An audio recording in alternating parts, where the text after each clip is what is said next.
एक दीर्घ श्वास सोडा. संपूर्ण शरीरावरती एक हलकी नजर फिरवा. डोळे बंद करून स्वतःचं शरीर पाहण्याचा प्रयत्न करा. पुन्हा एक दीर्घ श्वास. भगवंतांनी जोडून दिलेला हा जो श्वास आहे हा संपूर्णपणे भगवंताच्याच ताब्यामध्ये आहे. त्याची सत्ता ओळखण्याचा हा एक अद्भुत मार्ग आहे. तो एक दीर्घ श्वास घ्या. संपूर्ण शरीराला शिथिल ठेवा. आपली दृष्टी आपल्या हृदयामध्ये किंवा आपल्या भ्रुकुटी मध्यामध्ये स्थिर करा आणि आपल्या परमपूज्य सद्गुरूचं ध्यान तिथे, त्यांची मूर्ती, त्यांची प्रेमळ करुणामयी मूर्ती त्या हृदयामध्ये किंवा त्या भ्रूमध्यामध्ये आविर्भूत करा.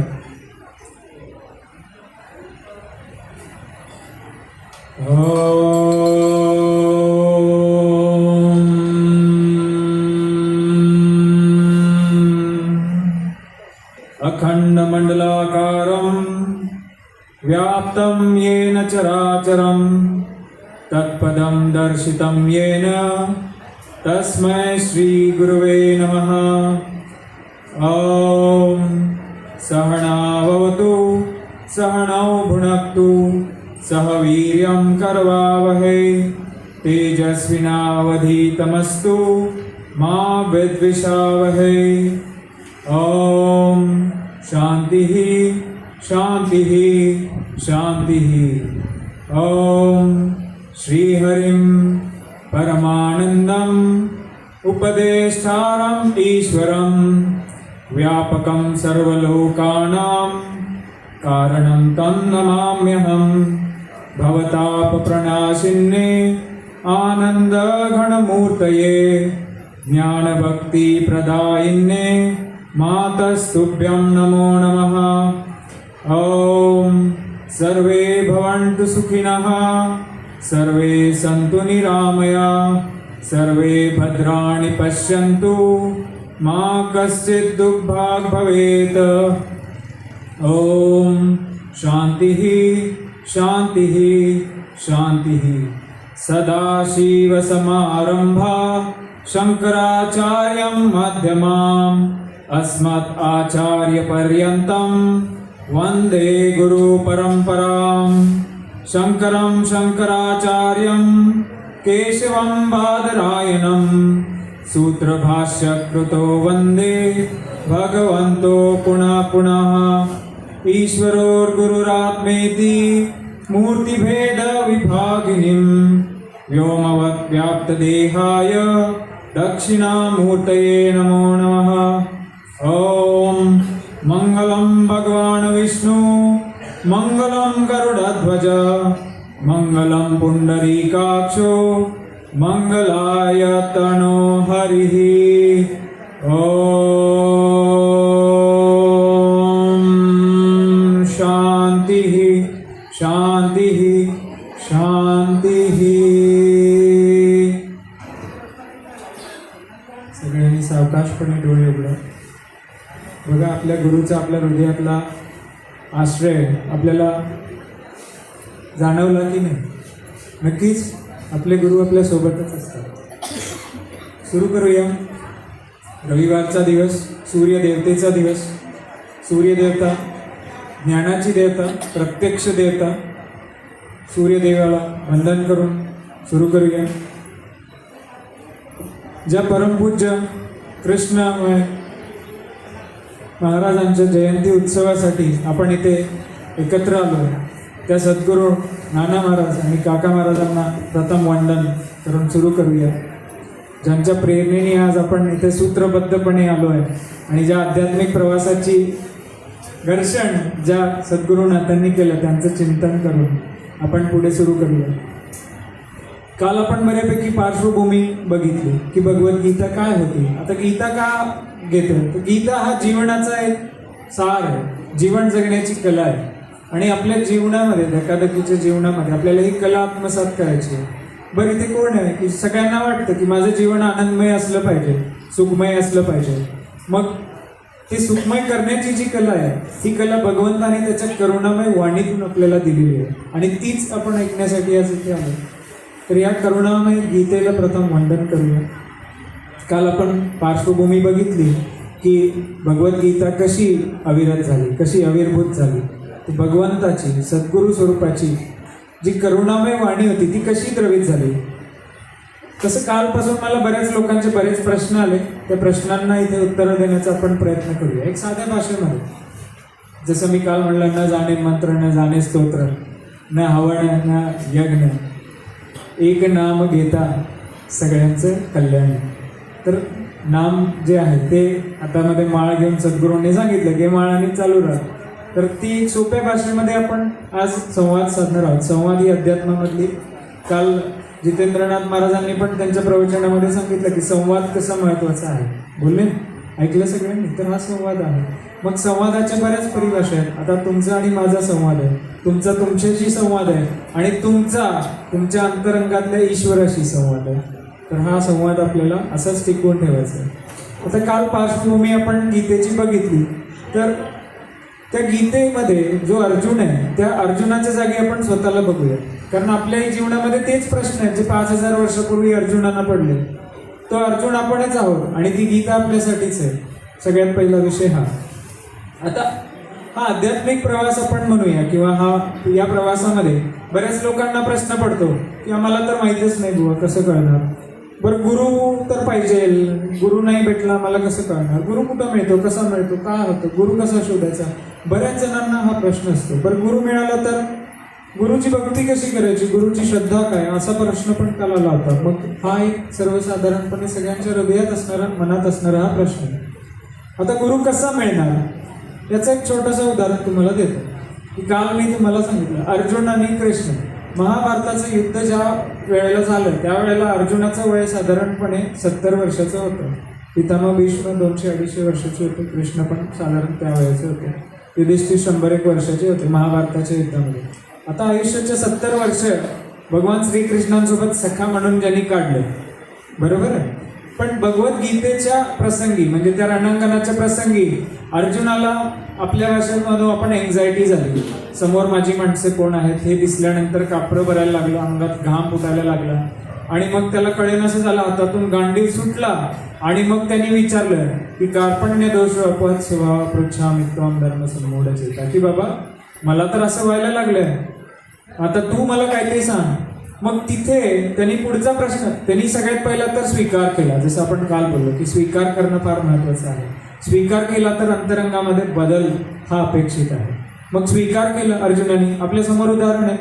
मग त्याच्यानंतर त्यांनी काय केलं, जसं स्वीकार केलं अंतःकरणामध्ये परिवर्तन सुरू झालं.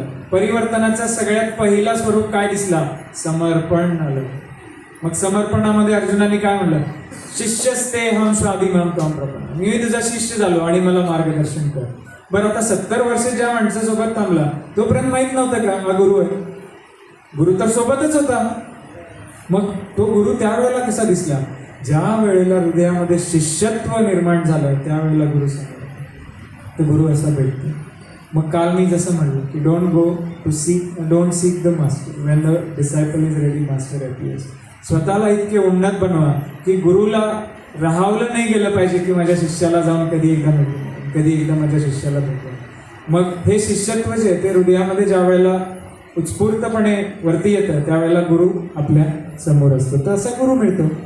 बरं आता गुरुची भक्ती म्हणजे काय करायची. गुरुची भक्ती म्हणजे असं आहे का की रोज मी आलो म्हणजे आता सर्वसामान्यपणे आपण बघूया गुरुच्या आता इथे प्रांगणामध्ये येतो, आपण आरती करतो, भोग दाखवतो, महाराजांशी संवाद करतो. पण खरी भक्ती, गुरुभक्ती काय असावी, तर गुरुनी दिलेल्या वाक्याला मनामध्ये कोणतीही शंका कुशंका न घेता अगदी थेट जसं गुरुने सांगितलं तसं आचरण करण्यालाच गुरुची भक्ती म्हणाली. कारण तीच आपल्या गुरुचा मान आहे, तीच आपल्या गुरुने आपल्याला दिलेली देणगी आहे आणि तीच आपल्या गुरुने दिलेली आपल्या जीवनाची दिशा आहे. त्यामुळे गुरुची भक्ती सोप्या भाषेत सांगायचं तर जे गुरुने आपल्याला सांगितलं ते मनामध्ये कोणतीही शंका न घेता मार्गदर्शन त्यांचं जे काही असेल तो मार्गक्रमण करत राहणं.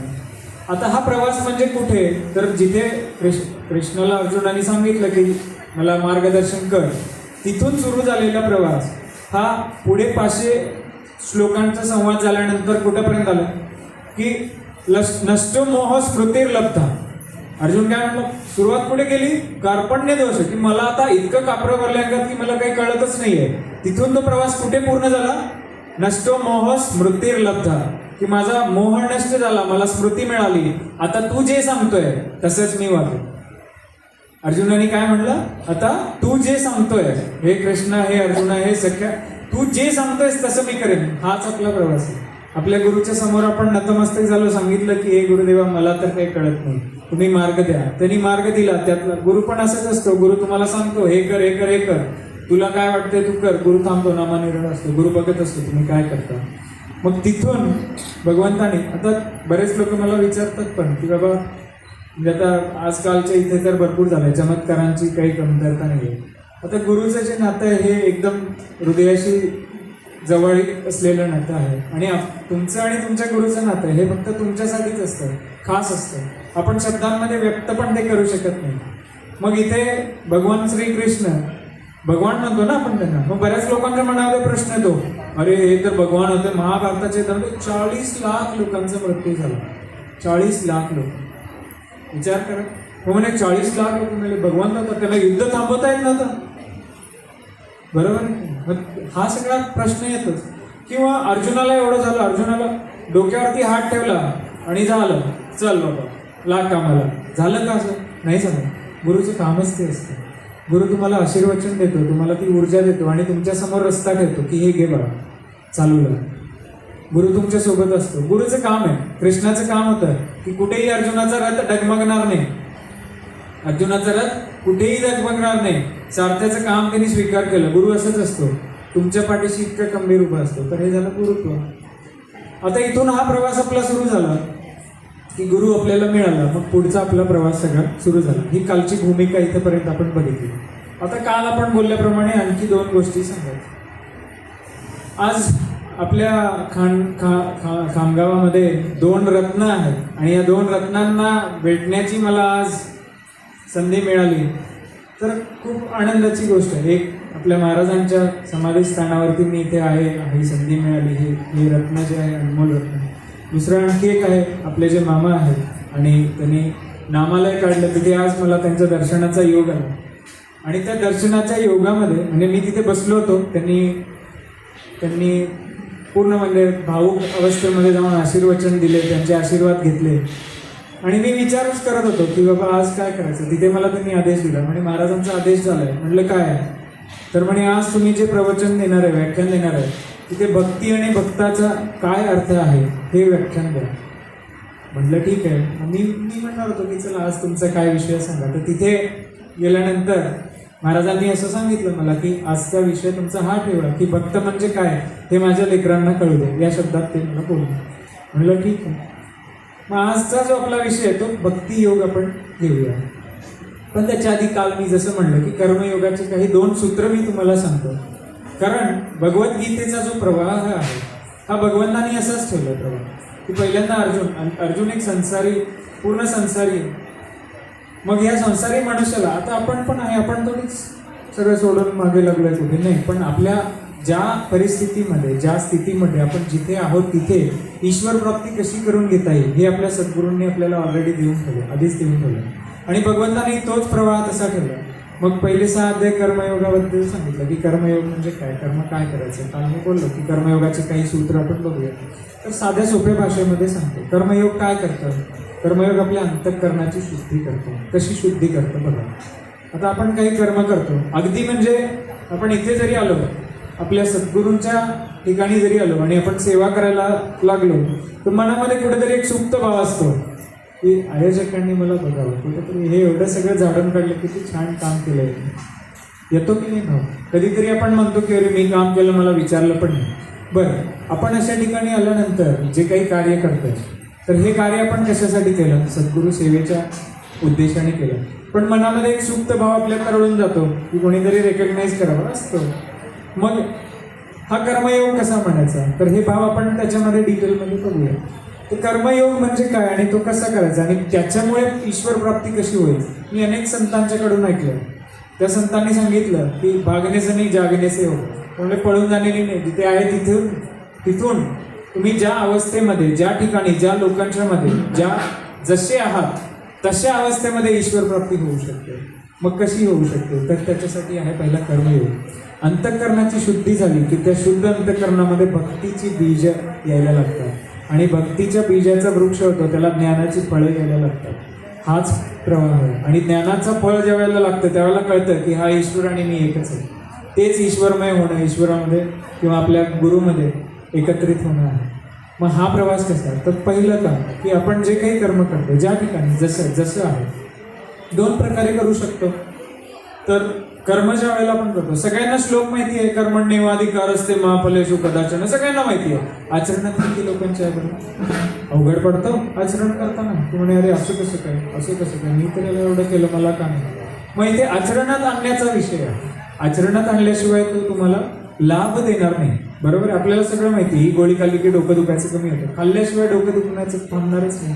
तर कर्मयोगामध्ये सगळ्यात पहिली गोष्ट काय करायची, किंवा पहिला विचार की जे काही कर्म दिले, आता कर्माबद्दलचा एक संभ्रम पहिल्यांदा दूर करा. आपल्याला वाटतं की काय, समजा मी बँकेत नोकरी करतो, मी इंजिनियर आहे, मी डॉक्टर आहे, तर ते म्हणजे कर्म नाही. भगवंताच्या भाषेमध्ये कर्माची परिभाषा खूप व्यापक आहे. म्हणजे कसं, तुम्ही तुमचे हात हलवता, पापणी लावता, झोपता, उठता, बसता, श्वास घेता, हे पण कर्मच आहे. भगवद्गीतेच्या भाषेमध्ये हे पण कर्मच आहे. काहीही न करणं, आता मी काही न करता गप्प बसून आहे, ते पण कर्मच आहे. अकर्म ही कर्मच आहे. मग भगवंताच्या भाषेत की कर्म. मग तुम्ही जे पण करताय, कर्म धर्म संयोगाने तुमच्या वाट्याला जे काही आलं, मग गृहिणी असा, मंदिराचे व्यवस्थापन असा, इंजिनियर असा, डॉक्टर असा, किंवा काहीही न करता फक्त घरी रिटायरवाले बसून असलेले असेल, तर भगवंताच्या कृपेने कर्मधर्म संयोगाने जे कर्म तुम्हाला मिळाले, ते कर्म ईश्वराच्या इच्छेने मिळालं असा भाव करून ते कर्म 100% परफॉर्म करण्याचा प्रयत्न करा. साध्या सोप्या भाषेत सांगायचं तर, गृहिणी म्हणून समजा तुम्ही स्वयंपाक करता, स्वयंपाक करताना 100% स्वयंपाक करून की हा भोग माझ्या सद्गुरुनाथांना मी देणार आहे, तर त्याच्यामध्ये किती प्रेम असलं पाहिजे, 100% देऊन आज करायचं. तुम्ही एखादं काम करता, जे काम तुमच्या समोर आहे, जे आणि जसं काम आहे, त्याच्यामध्ये पूर्ण जीव ओतप्रोत भरून त्याच्यामध्ये तुम्ही तुमचं कर्म पूर्ण करा. तर हा झाला एक पर्याय. आता इथे कर्म तुमचं केलं, कर्म केल्यानंतर पुढे काय, कर्म केलं तर कर्माचं फळ तर मिळणार आहे, कारण ही भगवंतानी बनवलेली ऑटोमॅटिक वाली सिस्टम आहे. तर कर्म केलं, कर्माचं फळ तुम्हाला मिळणारच आहे. मग भगवंतानी काय सांगितलं, जर तुमच्या मनाला शांती पाहिजे असेल, अंतःकरणाला उन्नती पाहिजे असेल, तर काय करा, कर्माचं फळ. म्हणजे कधी कधी असं पण होते की असं थोडीच आहे, भगवंताने दिले म्हणून कर्म मला होतच नाही, राहू दे, जसं आहे तसं करा. पण बदल कुठे करा, ज्या वेळेला त्या कर्माचं फळ तुमच्या समोर येत आहे त्यावेळेला मुक्त असताना स्वीकार करा. का, कारण कर्म ईश्वराला अर्पण झालं, हातातून गेलं, धनुष्यातून बाण सुटला की तो तुमचा नाहीये, मग तो फिरून परत आला तर तो तिकडून आला. मग मुक्त असताना स्वीकार करा की हे कर्म जे आहे हे भगवंताला मिळालं, भगवंताला स्पर्श होऊन परत आलं म्हणल्यावर ते पवित्र झालं आणि ते प्रसाद रूपाने स्वीकार करा. मग भगवंत म्हणतो प्रसाद हे सर्व दुःखानं आणि ते प्रसन्न. मग सगळ्या दुःखांचा तिथे नाश झाला तर मन प्रसन्न व्हायला सुरू होतं आणि प्रसन्न मनामध्ये भगवंताचं दर्शन होतं. प्रसन्न चित्ते परमात्मा दर्शन. मग हा साधा सोपा कर्मयोगाचा विचार केला आणि मग भगवंतानी तेच सांगितलं. योग, आता मी योग शिकवतो, योगामध्ये वेगवेगळे चित्रविचित्र आसन करण्याला योग म्हणत नाही. भगवंतानी योगाच्या 2 व्याख्या सांगितल्या. काय की योगा कर्मसु कौशल, कुशलतापूर्वक कर्म करण्याला योग म्हणतात. आणि सांगितलं समत्वम योग उच्यते, जे काही समोर आहे त्याच्यामध्ये समता ठेवणं याला योग म्हणतात. हे भगवंतानी दिलेल्या 2 व्याख्या. आता कुशल, योगा कर्मसु कौशल म्हणजे कुशल. हा कुशल शब्द पण खूप भारी आहे बरं का. म्हणजे आता एक शब्द सांगायला मला म्हणजे फार वाढेल ते, पण छोटा आपण बघूया, कारण मला भक्त आणि भक्ताची लक्षणं आज पूर्ण करायची. तर कुशल हा शब्दाचा एक अर्थ तुम्हाला सांगतो. कुश तुम्हाला माहिती आहे, कुशाचे आसन वगैरे पण असतात. नदी किनाऱ्याला येणारे एक गवत आहे, हे गवत एकदम टोकदार असतं. आता कुशल शब्द असा आहे, हे एकदम म्हणजे एकदम टोकदारवालं असतं आणि ते जर काढायला गेले तुम्ही, एखादा नौका असेल तर रक्त बंबाळूनच परत येईल. त्याच्यासाठी कुशलता फार लागते, माहिती असेल. आपण त्याचे आसन पण घेतो, कुशासन. तर हे जे आहे अल म्हणजे अलचे दोन अर्थ. अल म्हणजे शांती, अल म्हणजे शांती किंवा सहजता असं आपण म्हणूया. तर जे कुश आहे ते सहजतापूर्वक काढणाऱ्याला कुशल म्हणतात, बिना रक्त. तर इतक्या सहजपणे जो कर्म करतो, योग हा कर्म सुकौशलम, कुशलतापूर्वक 100% तुमचे ओत प्रोत घालून तुम्ही जे तुमचं कर्म करता ते कर्म कुशलतापूर्वक करण्याला योग म्हणतो. आणि असं कर्मयोग आहे राजा जनकासाठी. हे राज्य त्याचं आहे, जनकांच्या पण स्टोरी करतो. तर हे कुशलतापूर्वक कर्म करण्याला भगवंतानी योग म्हटलं. आणि दुसरं काय सांगितलं, समत्वम योग उच्चते, की समान असलं पाहिजे सगळं, सुख दुःख समान. आपण आता याच्यावरती डिटेलमध्ये बोलूया. तर हा झाला कर्मयोग. मग अशा पद्धतीचं कर्म करण्याचा प्रयत्न थोडा कालचं वीरजनचं काय लक्षात आहे. भलेही दिवसभरात आपण 100 कामं करतो, त्यातल्या एका कामामध्ये जरी हृदयामध्ये अशी भावना आली हे भगवंतासाठीचं कर्म आहे, किंवा एखाद्या जरी कर्माचं फळ आपल्याला फिरून परत येते आणि भावना आली की हे भगवंताचा प्रसाद आहे, बस तेवढं वीरजन आपल्याला पुरेसं आहे. आता पुढे जाऊया. जसा जसा कर्मयोग आपल्या आचरणामध्ये येतो, भगवंतानी सांगितल्याप्रमाणे आता भगवंतावरती आपण विश्वास ठेवू की बाबा कर्म केलं की शुद्धी होते, आपण मान्य करू. मग ही शुद्धी, ही जशी शुद्धी होते तशी अंतःकरणामध्ये भक्तीची थोडीशी लाट यायला चालू होते. आता भक्ती हा एक वेगळा विषय आहे की भक्ती म्हणजे काय आणि भक्त म्हणजे काय. आता आपल्याला वाटतं आपण ठरवायचं काय की बाबा आपल्याला पाहिजे तसं भक्त व्हायचं की भगवंतानी सांगितलंय तसं भक्त व्हायचं. तुम्हाला कसं व्हायचं? भगवंतांनी अख्खं मॅन्युअल दिलंय बरं का. भगवंतांनी अख्खं मॅन्युअल दिलंय की मला काय पाहिजे. म्हणजे आता उदाहरण दाखल द्यायचं झालंय एखाद्या कंपनीमध्ये किंवा तुमच्या घरामध्येच घ्या ना, तुम्ही एखादा नोकर ठेवताय, पण नोकरांनी नोकरासारखं त्याला जसं पाहिजे तसं पाहिजे की तुम्हाला जसं पाहिजे तसं असावं, बरोबर आहे. मग त्या केसमध्ये तुम्ही त्याचे भगवंतच आहे. मग आता भक्त आपल्याला व्हायचं आहे, मग आपल्याला पाहिजे तसं भक्त आपण व्हायचं की भगवंतानी सांगितलं तसं भक्त व्हायचं. तर भगवंतानी सांगितलं तसं भक्त व्हायचं. तर ही भक्ती, अजून एक सुभाषित पण आहे, भक्ती भक्त भगवंत चतुर्नाम वपू एक जिनके पदवंदन प्रयत्न असत अनेक. हे 4 गोष्टी ज्या आहेत, तर यातली भक्त आणि भक्ती, त्यातली कालची गोष्ट तुमच्या लक्षात असेल. भक्तीच्या 4 स्टेजेस मी तुम्हाला सांगितल्या, आठवतात का कुणाला? नाही, परत एकदा सांगू बरं. आता पहिल्यांदा आपण भक्ती समजून घेऊया. आता भक्तीमध्ये तसे बरेच प्रकार आहेत. एक सगुण भक्ती आहे, एक निर्गुण भक्ती आहे. मग बरेच लोकांचं तिथं कन्फ्युजन होतं की मी सगुण भक्ती करावी का निर्गुण भक्ती करावी. आता आपल्याला त्या विषयामध्ये जायचं नाही, ठीक आहे. पण एक विषय आपण इथे समजून घेऊया की मनुष्य म्हणून आपण जन्माला आलो तर एक निसर्गाचा नियम आहे. आपली उत्पत्ती जिथून आहे तिकडे आपला ओढा असतो. उत्पत्ती जिथे आहे तिकडे आपला ओढा असतो. म्हणजे कसं, उदाहरणादाखल देतो तुम्हाला. तर आपण काय म्हणतो, एक सुभाषित पण आहे, विवेकानंद हे नेहमी वापरायचे, वयम अमृतस्य पुत्र अमृतो भवंती. काय म्हणायचे? वयम अमृतस्य पुत्र हा अमृतो भवंती. तर याचं मी तुम्हाला विश्लेषण देतो, मग त्याच्यामध्ये तुम्हाला लक्षात येईल की भक्त आणि भक्ती आणि त्याचा ओढा कसा असतो. एक अजून एक सुभाषित आहे, मंत्र पण आहे, स्वामी समर्थ पण यूज करायचे, म्हणायचे की आकाशातम पतितम तोयम, बरोबर आहे, योमद भक्त प्रयस. आणि काय, सर्व देव नमस्कारम केशवम प्रति गच्छति. आता इथे काय आहे की आकाशामध्ये पाणी तयार झालं, ढग तयार झालं. आता हे पाणी कुठे जातंय? समुद्रामध्ये जाते. का जाते? त्याचा उगम तिथे आहे. मग हे नैसर्गिक आहे की आपला उगम जिथून आहे तिथून आपण कुठे जातो, त्या उगमाकडे आपला प्रवास होत असतो. आता इथे समजण्याची आणखी एक सूक्ष्म गोष्ट सांगतो.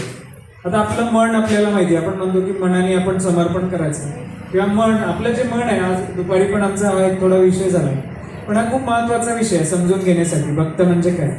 तर आपलं मन जे आहे ना, हे एका अशा सुखाच्या शोधात आहे. आपलं मन अशा सुखाच्या शोधात आहे की जे मनामध्ये येईल आणि परत कधीच जाणार, अशा सुखाच्या ते शोधात आहे. बरोबर आहे की चूक आहे? मग आपण अनेक सुख ट्राय करतो, याच्यात सुख मिळेल का, याच्यात सुख मिळेल का, याच्यात सुख मिळेल का, याच्यात सुख मिळेल का. पण मग त्याला असं सुख पाहिजे किंवा असा आनंद पाहिजे की जो आला आणि तो परत कधी गेलाच नाही. बरं, आता आपण असं धरून चालूया की तो कदाचित भगवंताच्या स्वरूपाचा शोध करत असेल असं आपण धरून चालूया. तर या मनाला ज्यावेळेला ते भगवंताचे आपण आता असं म्हणून चालूया की आपल्या गुरूंचं वाक्य की ज्याला भगवत स्मरण झालं, जे भगवंताशी ऐक्य झालं, आत्मसाक्षात्कार झाला, आपण असे शब्द वापरू की त्याचं मन स्थिर होतं, शांत होतं आणि तो जो आनंद आहे तो एकदा आला की परत जात नाही. आपण या गुरुच्या वाक्यावरती श्रद्धा ठेवू, विश्वास ठेवू, त्याला श्रद्धा म्हणतात.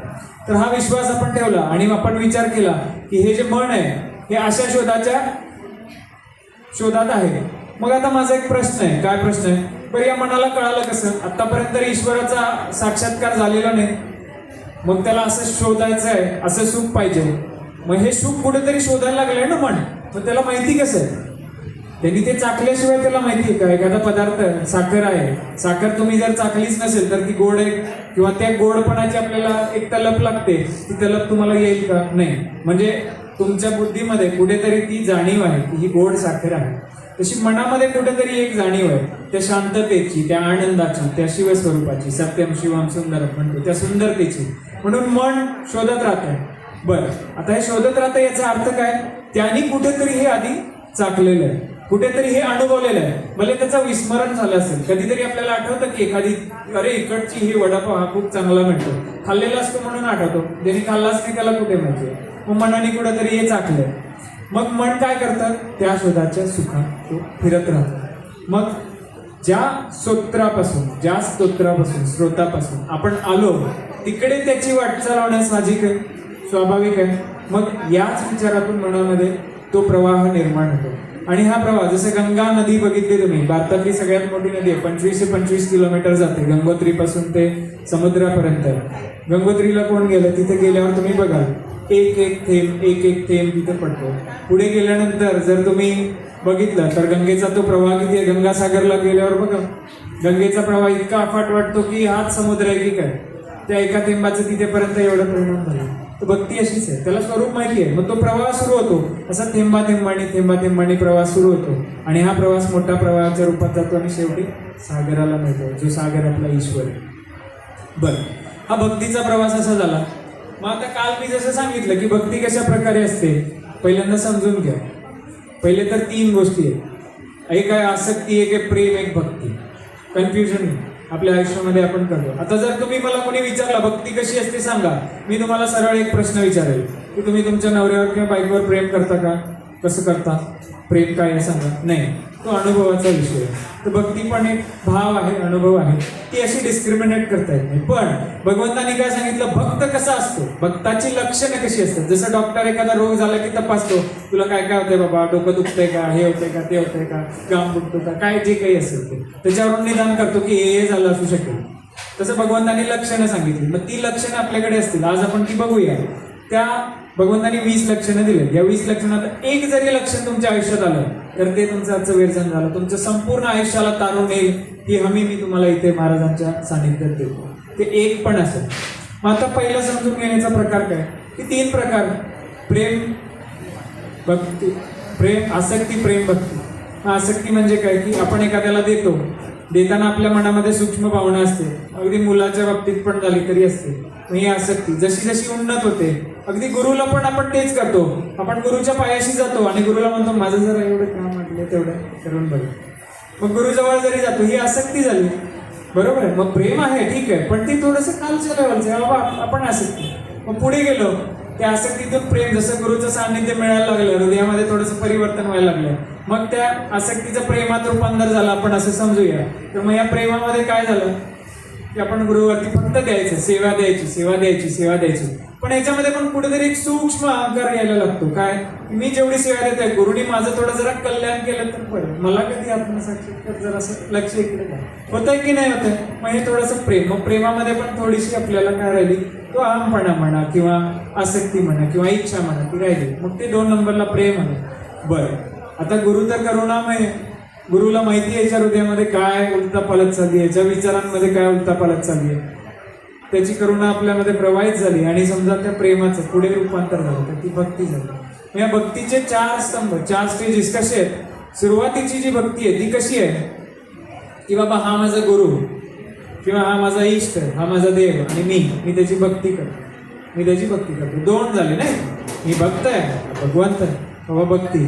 जसं भक्ती ती तो भाव तो उन्नत होत जाईल. तसं तसं मनामध्ये परिवर्तन व्हायला लागतं. काय परिवर्तन व्हायला लागतं की अरे हा भगवंत हा तर माझ्या हृदयातच आहे. ही तर पहिली पायरी आहे. ही पहिली पायरी आहे की हृदयामध्ये भगवंताला बघणं. मग तो तुमच्या हृदयामध्ये दिसायला लागतो. हा हृदयामध्ये दिसायला लागलेला भगवंत जसा सातत्याने मी रामकृष्णांचं काल उदाहरण दिलं ना की पहिल्या स्वतःच्याच डोक्यावर फुल वाहून घ्यायचे, स्वतःच प्रसाद खाऊन घ्यायचे, देवी आतमध्येच आहे, स्वतःच करून घ्यायचे. हे रामकृष्ण परमहंस ही भक्ती.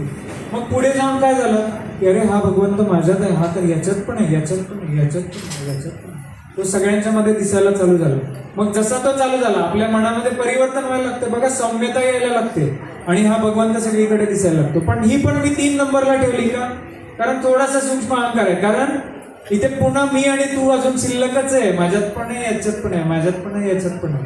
मग जसा जसा हा भगवंत दिसायला चालू होतो, 4थ्या स्टेजला जातो की मी नाहीच आहे फक्त भगवंत. ही भक्तीची ही शेवट की तिथे सगळं जग सिया राममय सब जग जाणं. की सगळं जग जे आहे हे फक्त सियाराममय जाणवतं, कृष्णमय जाणवतं, दत्तमय जाणवतं, गुरुमय जाणवतं. तर ही झाली भक्तीची स्टेज. आता पुढे येऊया की ही झाली भक्ती. भक्ती तर आपल्याला समजली. मग आता भक्त म्हणजे काय? मग भगवंताने काय सांगितलं? भक्त म्हणजे काय? भक्ताचे लक्षण काय, कसे काय? तर भगवद्गीतेचा 12वा अध्याय भक्ती योग म्हणून आहे. कधी जर तुम्हाला जमलं तर तो थोडासा वाचा. भगवद्गीतेच्या त्या 12व्या अध्यायामध्ये 13व्या श्लोकापासून 20 छोटासा अध्याय, 20 श्लोकांचा छोटासा अध्याय.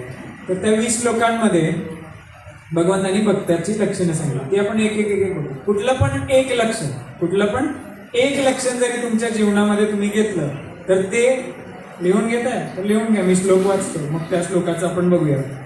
पहिला श्लोक 12वा अध्याय 13वा श्लोक. अद्वेष्टा सर्वभूतानां मैत्र करुण एवच निर्ममो निरअहंकारः सम दुःख सुख शमी. बरोबर. आता हे लक्षण आहे. कुणाला कळालं नसेल, कळालं श्लोक काय? आता किती जणांना कळालं? 1 2 बघा ना, 100-200 माणसं 2 लोकांना कळालं. म्हणून मी म्हणतो की संवाद कसा पाहिजे? समजणाऱ्या भाषेत पाहिजे. मुद्दाम श्लोक वाचला मी मोठ्याने. आता एक एक आपण फोड करूया. पहिला लक्षण ऐका. भक्ताचं लक्षण काय? अद्वेष्टा, ज्याच्या हृदयामध्ये द्वेष नाही असा भक्त. मग आता द्वेष असतोच. आता द्वेष म्हणजे कसे? मला 90% मार्क मिळाले, मी खूप आनंदी आहे. मित्राला जर 92% मार्क मिळाले तर मग तुझ्या मनामध्ये काय आहे? तो द्वेष आहे. प्रेम माझं किती लोकांवर आहे हे महत्वाचं आहे, ठीक आहे. पण द्वेष किती लोकांवर आहे हे पण तर महत्वाचं आहे. मग भगवंताने पहिलं लक्षण सांगितलं अद्वेष्टा. आता द्वेष कशातून जन्माला येतो? इच्छा आकांक्षामधून. बरोबर आहे. तर अद्वेष्टा हे पहिलं तत्व की द्वेष ज्याच्या हृदयामध्ये नाही. आता द्वेषासंदर्भात मग तुम्ही जर मला म्हणाल की अरे द्वेष तर येणारच की सर, कसं कमी करायचं? तर त्याच्यासाठी एक सोपा उपाय आहे. एक्सपेक्टेशन. आपली अपेक्षा ज्या वेळेला आपण लिमिटेड ठेवतो, आपल्याप्रमाणे ठेवतो, त्यावेळेला मन आपलं संतुलित राहतं. मग द्वेष तयार होत नाही. दुसरी गोष्ट समजून घेण्याची एक गोष्ट आहे. बऱ्याच लोकांना प्रश्न पडतो, हा तर माझ्याबरोबरच माझा गुरुसेवक आहे, आम्ही दोघं समानच माळा ओढतो, ह्याचे जर कसं चांगलं होते, माझं का होत नाही? होतो की नाही प्रश्न? याचा धंदा जर चांगला चालतो, मी माझं दुकान बाजूलाच आहे, मला जरा 100 रुपये कमी मिळतात का? तर उपनिषद काय म्हणतात? प्रारब्धम पुष्यते वपुम. हे लक्षात ठेवा. प्रारब्ध म्हणजे काय हे थोडंसं समजून घेऊया. आणि प्रारब्ध काही असू शकतं. एक छोटीशी कथा आठवली मला, ती सांगतो की प्रारब्ध काय असतं. बऱ्याच लोकांना वाटतं की हा एवढा अडदाण दांडगाट माणूस आहे, हा गुंडागिरी करतो, याच्याकडे बघा सोनं नाणं दागिने गाडी बंगला सगळं पाहिजे ते मिळतं. मी एवढा चांगला राहतो, महाराजांच्याकडे जातो, समाधीवर रोज दर्शन घेतो, जप जाप करतो आणि माझ्याच आयुष्यात का असं होतं? तुम्हाला असं वाटत असतंय. तुमच्या अपेक्षेचा देव तुम्हाला पाहिजे, तुमच्या अपेक्षेचा गुरु तुम्हाला पाहिजे, तुमच्या अपेक्षेची फळं तुम्हाला पाहिजे. भगवंताची सिस्टीम तशी चालत नाही. ही त्या ऑटोमॅटिक सिस्टीम आहे. एक छोटीशी कथा, महाभारत पर्वामधली कथा, क्षेपक कथा आहे. क्षेपक कथेसारखी घ्या. सगळ्यांना माहिती आहे पितामह भीष्मांना शरशय्या मिळाली. सगळ्यांना माहिती आहे की बाणांचा एक असा बेड तयार झाला, एवढे बाण लागले आणि त्याच्यावरती त्यांना झोपवलं. आता पितामह भीष्म गंगापुत्र होते, दृढनिश्चयी होते, त्यांच्याकडे शक्ती होती, इच्छा मृत्यू होती. पण मृत्यू तर त्यांनी स्वीकार केला नव्हता अजून, त्यांचं अजून काही काम राहिलं होतं. तर ते ज्या वेळेला शरशय्येवर होते त्यावेळेला बसून काय काम होतं, मग थोडा विचार करत होते. तर त्यांच्याकडे जातस्मर विद्या होती पितामह भीष्मांकडे. आणि महाभारताच्या काळामध्ये 7 ते 8 लोक असे होते की ज्यांना एक अंदाज होता की श्रीकृष्ण भगवंत असू शकतो. 7 ते 8 लोक असतील फक्त, बाकी कृष्ण गुरु असेच असतात, गुप्त सुप्त आणि कृपावान. कृष्ण भगवंत आहे हे फार एक 7 ते 8 लोकांना, त्यात पितामह भीष्म एक होतो. मग शरशय्येवर बसल्या बसल्या काय काम करायचं, मग त्यांनी जातस्मर विद्येने घेतलं की बाबा मला हा मृत्यू असा कसं काय मिळतोय शरशय्या, मी काय केलं. क्षेपक कथा आहे, माहिती पण असेल बऱ्याच जणांना. तर मग या जातस्मर विद्येमध्ये काय आहे की तुम्ही बुद्धीचा आणि स्मृतीचा वापर करून मागे मागे मागे मागे जाऊ शकता. हे एक तंत्र साधन जातस्मर विद्या आहे. तर त्यांनी 1, 2, 3 करत 60 जन्म त्यांच्या मागे पाहिले. 60 जन्मामध्ये एकही कृत्य असं दिसलं नाही की ही शरशय्या त्यांना मिळावी. मग फार अस्वस्थ झाले. मग त्या शरशय्येवरती त्यांना भेटायला भगवंत श्रीकृष्ण एकदा गेले. मग त्यांची बेचैनी कृष्णाने ओळखली. म्हणले पितामह काय झालं. पितामह म्हणले की हे भगवंता, म्हणले मी बसल्या बसल्या इथे झोपल्या म्हणे माझे 60 जन्म पाहिले, पण मला माझं असं कुठलंही कर्म दिसलं नाही की मला शरशय्या प्राप्त झाली. भगवंत हसले. भगवंत म्हणले बरं 60 जन्म बघितलेस का, आपण म्हणे अजून एक शेवटचा 61वा जन्म बघ. मग भगवंताच्या सान्निध्यामध्ये त्यांनी डोळे बंद केले असतील आणि बघितलं.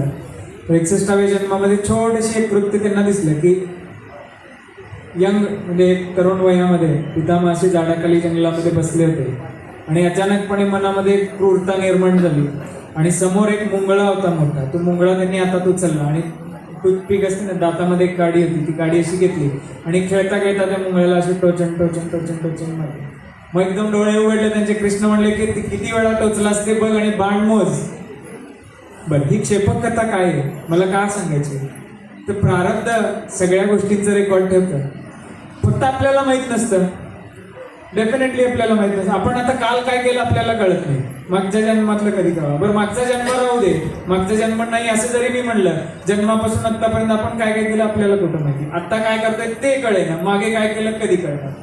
तर मग प्रारब्ध असं असतं. मग इथे विचार काय, प्रारब्धम पुष्यते वपो.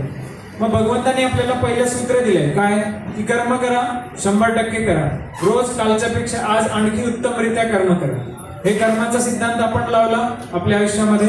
दुसरा सिद्धांत समजला प्रारब्धम पुष्यते वपो. मला जे मिळायचं ते मिळणार आहे. माझे गुरु नेहमी म्हणतात, जी गोष्ट तुम्हाला मिळायची, संपूर्ण समग्र सृष्टी समग्र विश्व तुमच्या विरोधात उभं असेल तरी ती गोष्ट तुम्हाला मिळणार आहे. आणि जी गोष्ट तुम्हाला नाही मिळणार आहे, समग्र विश्वाचे सगळे माणसं तुमच्या पाठीशी असतील तरी तुम्हाला मिळणार आहे. मग हे प्रारब्धाच्या नियमाप्रमाणे ते म्हणतात. मग इथे आपल्याला कळालं, मग द्वेषभाव आपला निघून जाईल की नाही. मी माझं कर्म 100% केलं, प्रसाद रूपाने जे मिळतंय ते मला मी स्वीकार केलं, उन्नती होते. फक्त आपल्या टर्म्समध्ये होते, होईलच की नाही हे मी सांगू शकत नाही. की तुम्हाला जशी पाहिजे, तुम्हाला 1 कोटी रुपये पाहिजे माहित नाही मला. भगवंत तुम्हाला कदाचित थोडेसे 70-80 लाख देईल, पण तुमची गरज तो 10 लाखाचीच टेबलवरची. दुसऱ्याला 2 कोटी देऊन 2.5 कोटीचा लागलाच म्हणून तर काय सांगताय. ती भगवंताची सिस्टम. तर द्वेष इथे निर्माण होईल का नाही, टेक्निकली आपण छोटंसं समजून घेऊ. मग अद्वेष्टा हे भक्ताचं एक लक्षण झालं. मग इथून पुढे करायचं काय. बरं, तुम्हाला सूत्र कळालं अद्वेष्टा म्हणजे काय, पण करायचं काय हे माहित पाहिजे. आचरणात कसं आणायचं, सोपी गोष्ट. हे जे भक्ताचे 20 लक्षण आपण बघतो, आपल्या हृदयामध्ये, आपल्या मनामध्ये, आपल्या बुद्धीच्या विचारांमध्ये ज्या काही हालचाली होतात ह्या कुणाला कळतात, फक्त आपल्याला कळतात. एक गुरु असतो, एक आपण असतो. काल आपण स्टोरी बघितली, 2 लोक नेहमी बघत असतात. एक गुरुची दृष्टी किंवा ईश्वराची दृष्टी आणि एक आपली दृष्टी. त्याला माहिती असतं की आपण काय करतोय, बाकी कुठेही जात कोणाला काही फरक पडत नाही. मग आपल्या हृदयामध्ये सूक्ष्म तरंग जरी आले तर ते आपल्याला बघता आले पाहिजे. मग द्वेष भावना येते का, ती आपण बघत राहा. मग अद्वेष्टा तत्व आपल्या आयुष्यामध्ये स्वीकार होईल. आता पुढे पहिलं तत्व झालं अद्वेष्टा सर्व भूतानां, की सगळ्या भूतांच्या बद्दल प्रेमभाव. तो प्रेमभावच आहे की बाबा द्वेष कुणाचा नाही आहे, कारण ज्याच्या त्याच्या कर्माने त्याला माहिती. एकदा साधं सोपं सूत्र आहे. पुढे मैत्र. मैत्र म्हणजे काय, मैत्रीभाव. बाबा सगळ्यांच्या कांद्यावर आटा टाकून आपल्याला जायचं नाही आहे, पण मैत्रीभाव म्हणजे काय बाबा. मैत्रीभाव कसा असतो, शंकराचार्यांचा एक प्रसंग आहे, त्याच्यामध्ये त्यांनी सांगितलंय मैत्री, करुणा, मुदिता आणि उपेक्षा. ह्या 4 गोष्टी आयुष्यामध्ये त्यांनी सांगितल्यात. माहिती आहेत का सगळ्यांना, की सुखात्म्याची मैत्री करावी. जो सुखात्मा आहे त्याची मैत्री करावी, की जेणेकरून त्यातला जो काही भाव आहे, त्याचे जे सुख आहे ते आपल्याला लागण व्हावी त्याची. म्हणून सुखात्म्याशी मैत्री करावी. मैत्री, करुणा. एखादा दीन असतो ना त्याची करुणा करावी. करुणाचा शब्द असं नाही की दया. आता त्याच्यावरती पण मी येणार आहे. काय आपण काय करतो, बाहेर कधीतरी चाललोय, एखादा गरीब बिचारा आला की 10 रुपये देतो. कॉलर थोडीशी टाईट होते, 10 रुपये दिले नाही. 10 रुपयात वडापाव पण येत नाही आता. पण मनामध्ये कुणी बघू किंवा नाही बघू आपल्यामुळे अरे 10 रुपये दिले नाही. भगवद्गीता म्हणते सत्पात्री दान करा. दीयते यद्दानम म्हणजे सात्विक स्वरूपाचं जे दान आहे. दीयते अनुपकारिणी असं सांगितलं की उपकाराच्या भावनेने करू नका. माझे गुरु नेहमी म्हणतात काय की दान जे आपण करतो ना तर हे दान कशा पद्धतीने करावं.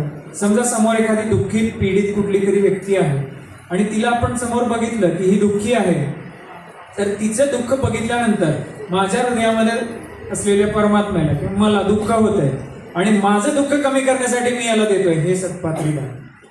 असं नाही की बाबा हा माझ्याकडे आहे दिलं 10 रुपये दिले कॉलर टाईट नाही.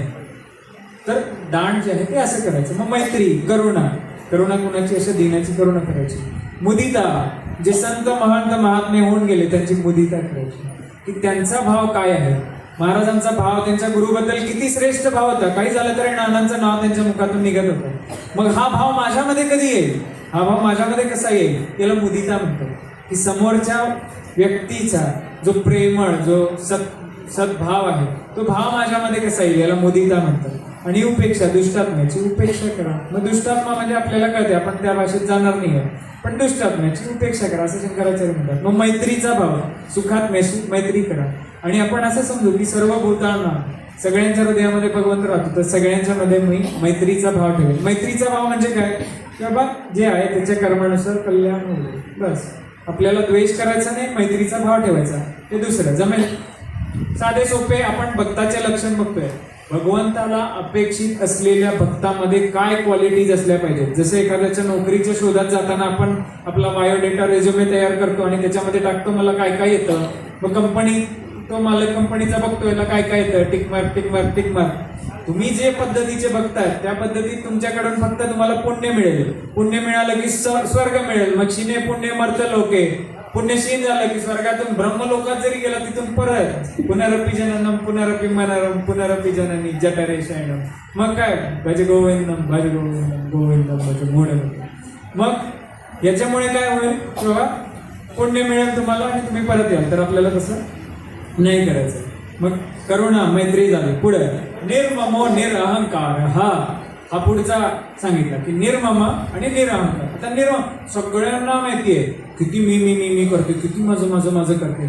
बायकांना तर चांगलं माहितीये. एखादं मांडा इकडचं तिकडे झालंय, चमचा छोटासा चमचा इकडनं तिकडे माझा चमचा आहे. होते की मी बघितलेलं म्हणून सांगतो. आपल्याला होते असं लगेच माझा चमचा माझा मी आणि म्हणताना आपण म्हणतो किती मी करते, माझा चमचाच येत नाही. विरोधाभास आहे की नाही. मग मी मग भगवंतानी काय सांगितलं, निर्ममो निरअहंकार. आता अहंकारावरती आपण या दोन्हीची व्याख्या थोडीशी बघूया. आता थोडेसे दाखले देऊन सांगतो म्हणजे समजायला सोपं पडतंय. एक रथ चाललाय बाबा. पूर्वीच्या काही राजे महाराजांचे रथ होते. एक रथ चाललाय मोठा. आता महाराष्ट्र सरकारचे रस्ते बघितले तर थोडे आता पण तसेच आहेत. मग रथ चाललाय असा धूळ उडवत चाललाय, मोठा धूळ उडतोय. त्या रथावरती एक माशी बसली आहे. आणि माशी अशी ऐटीत बसली आहे, मौजमध्ये बसली आहे आणि विचार करते बघ माझी ताकद, मी किती धूळ उडवत चालली आहे. बघ माझी ताकद. मी साधा भाव आहे आपल्याला पण असतो. थोडीशी छान साडी घालून निघाली की माझ्याकडे बघा, असं होतं की नाही. एखादा छान माझ्याकडे कोण बघते लगे इकडे नजर फिरते. हा सूक्ष्म भाव आहे. मी पणाचा सूक्ष्म भाव, निर्मम. मग भगवंताने ती माशी काय म्हणते, मी किती धूळ कोण उडवत आहे, रथ उडवत आहे. माशीला काय वाटलं, मी. पण आणखी एक छोटीशी कथा. एक राजाचा महाल असतो. त्या महालामध्ये एक पाल असते. पाल त्याची भिंतीवरती सगळ्यांना माहिती असते ती पाल असते. त्या पालीच्या मैत्रिणी एक दिवस जराशा आल्या. म्हणले अगं काय तू सारखी या भिंतीवर चिकटून असते, म्हणे चल जरासं बागेत फिरून येऊ. पालीच्या 2-4 मैत्रिणी आल्या. राजाच्या महालातली पाल राजासारखीच. म्हणली चल जरा बागेत फिरून येऊ. ती पाल म्हणली नाही म्हणे मी कसं काही येऊ शकते म्हणे का, मी गेले तर भिंत पडेल ना म्हणे, या भिंतीचा भार तर माझ्यावर आहे. म्हणे नाही. आपली अवस्था अशीच आहे. आपल्याला वाटतं की मी सगळं करतो. पण एक गोष्ट आहे की बाय आजचा क्षण कुणाला माहीत नाही. बरोबर आहे. तुम्ही या जगातून गेले तर जग आहे असं चाललेलं असतं. मग निर्ममो असं. आणखी एक दाखला मला आठवला. काय, युधिष्ठिराला यक्ष प्रश्न तुम्हाला सगळ्यांना माहिती आहे. तर त्यांनी 100 100 मी त्या प्रश्न विचारले. त्या प्रश्नामध्ये एक प्रश्न होता, युधिष्ठिराला विचारलं की तुला काय वाटते ह्या जगातली सगळ्यात आश्चर्यकारक गोष्ट कोणती, युधिष्ठिराला विचारलं. मग युधिष्ठिराने उत्तर दिलं की म्हणे आता हे 5000 वर्षापूर्वीचं उत्तर आहे. मला वाटत नाही आजच्याही काळामध्ये काही परिस्थितीमध्ये बदल आहे. 5000 वर्षापूर्वी पण तीच परिस्थिती होती. मग युधिष्ठिराने यक्षाला उत्तर दिलं की म्हणे मृत्यू झाल्यानंतर आपण तिरडीवर घेऊन जातो, मृत्यू झाल्यानंतर स्मशानभूमीमध्ये ते प्रेत घेऊन जातात. त्या प्रेताला तिथे दहन करतात. दहन करणारे 10 माणसं 10 टकली तिथे जी काही असतील, पण त्याच्यातल्या एकाच्याही मनाला स्पर्श होत नाही की या क्षणी माझाही ही अवस्था होऊ शकते.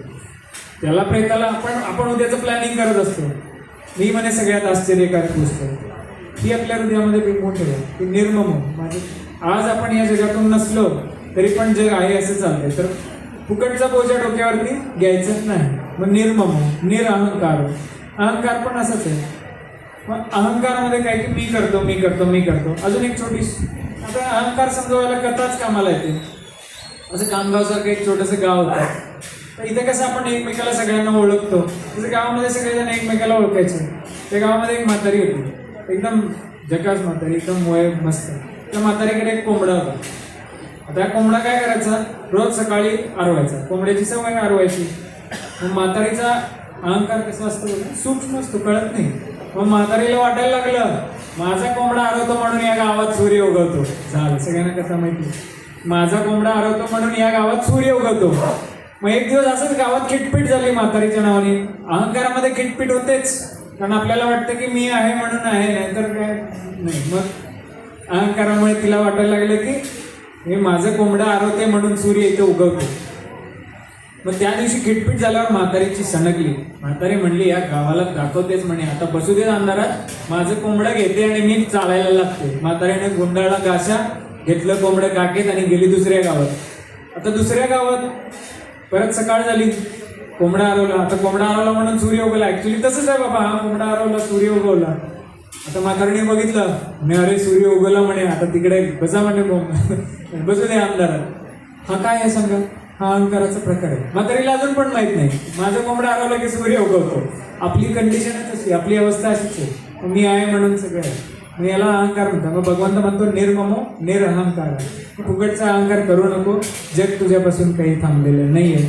आपण आपला पाठ करायचा आणि निघून जायचं. मग मी नेहमी म्हणतो की तुम्ही सफिशियंटली काम करा आणि इफिशियंटली निसटून जा.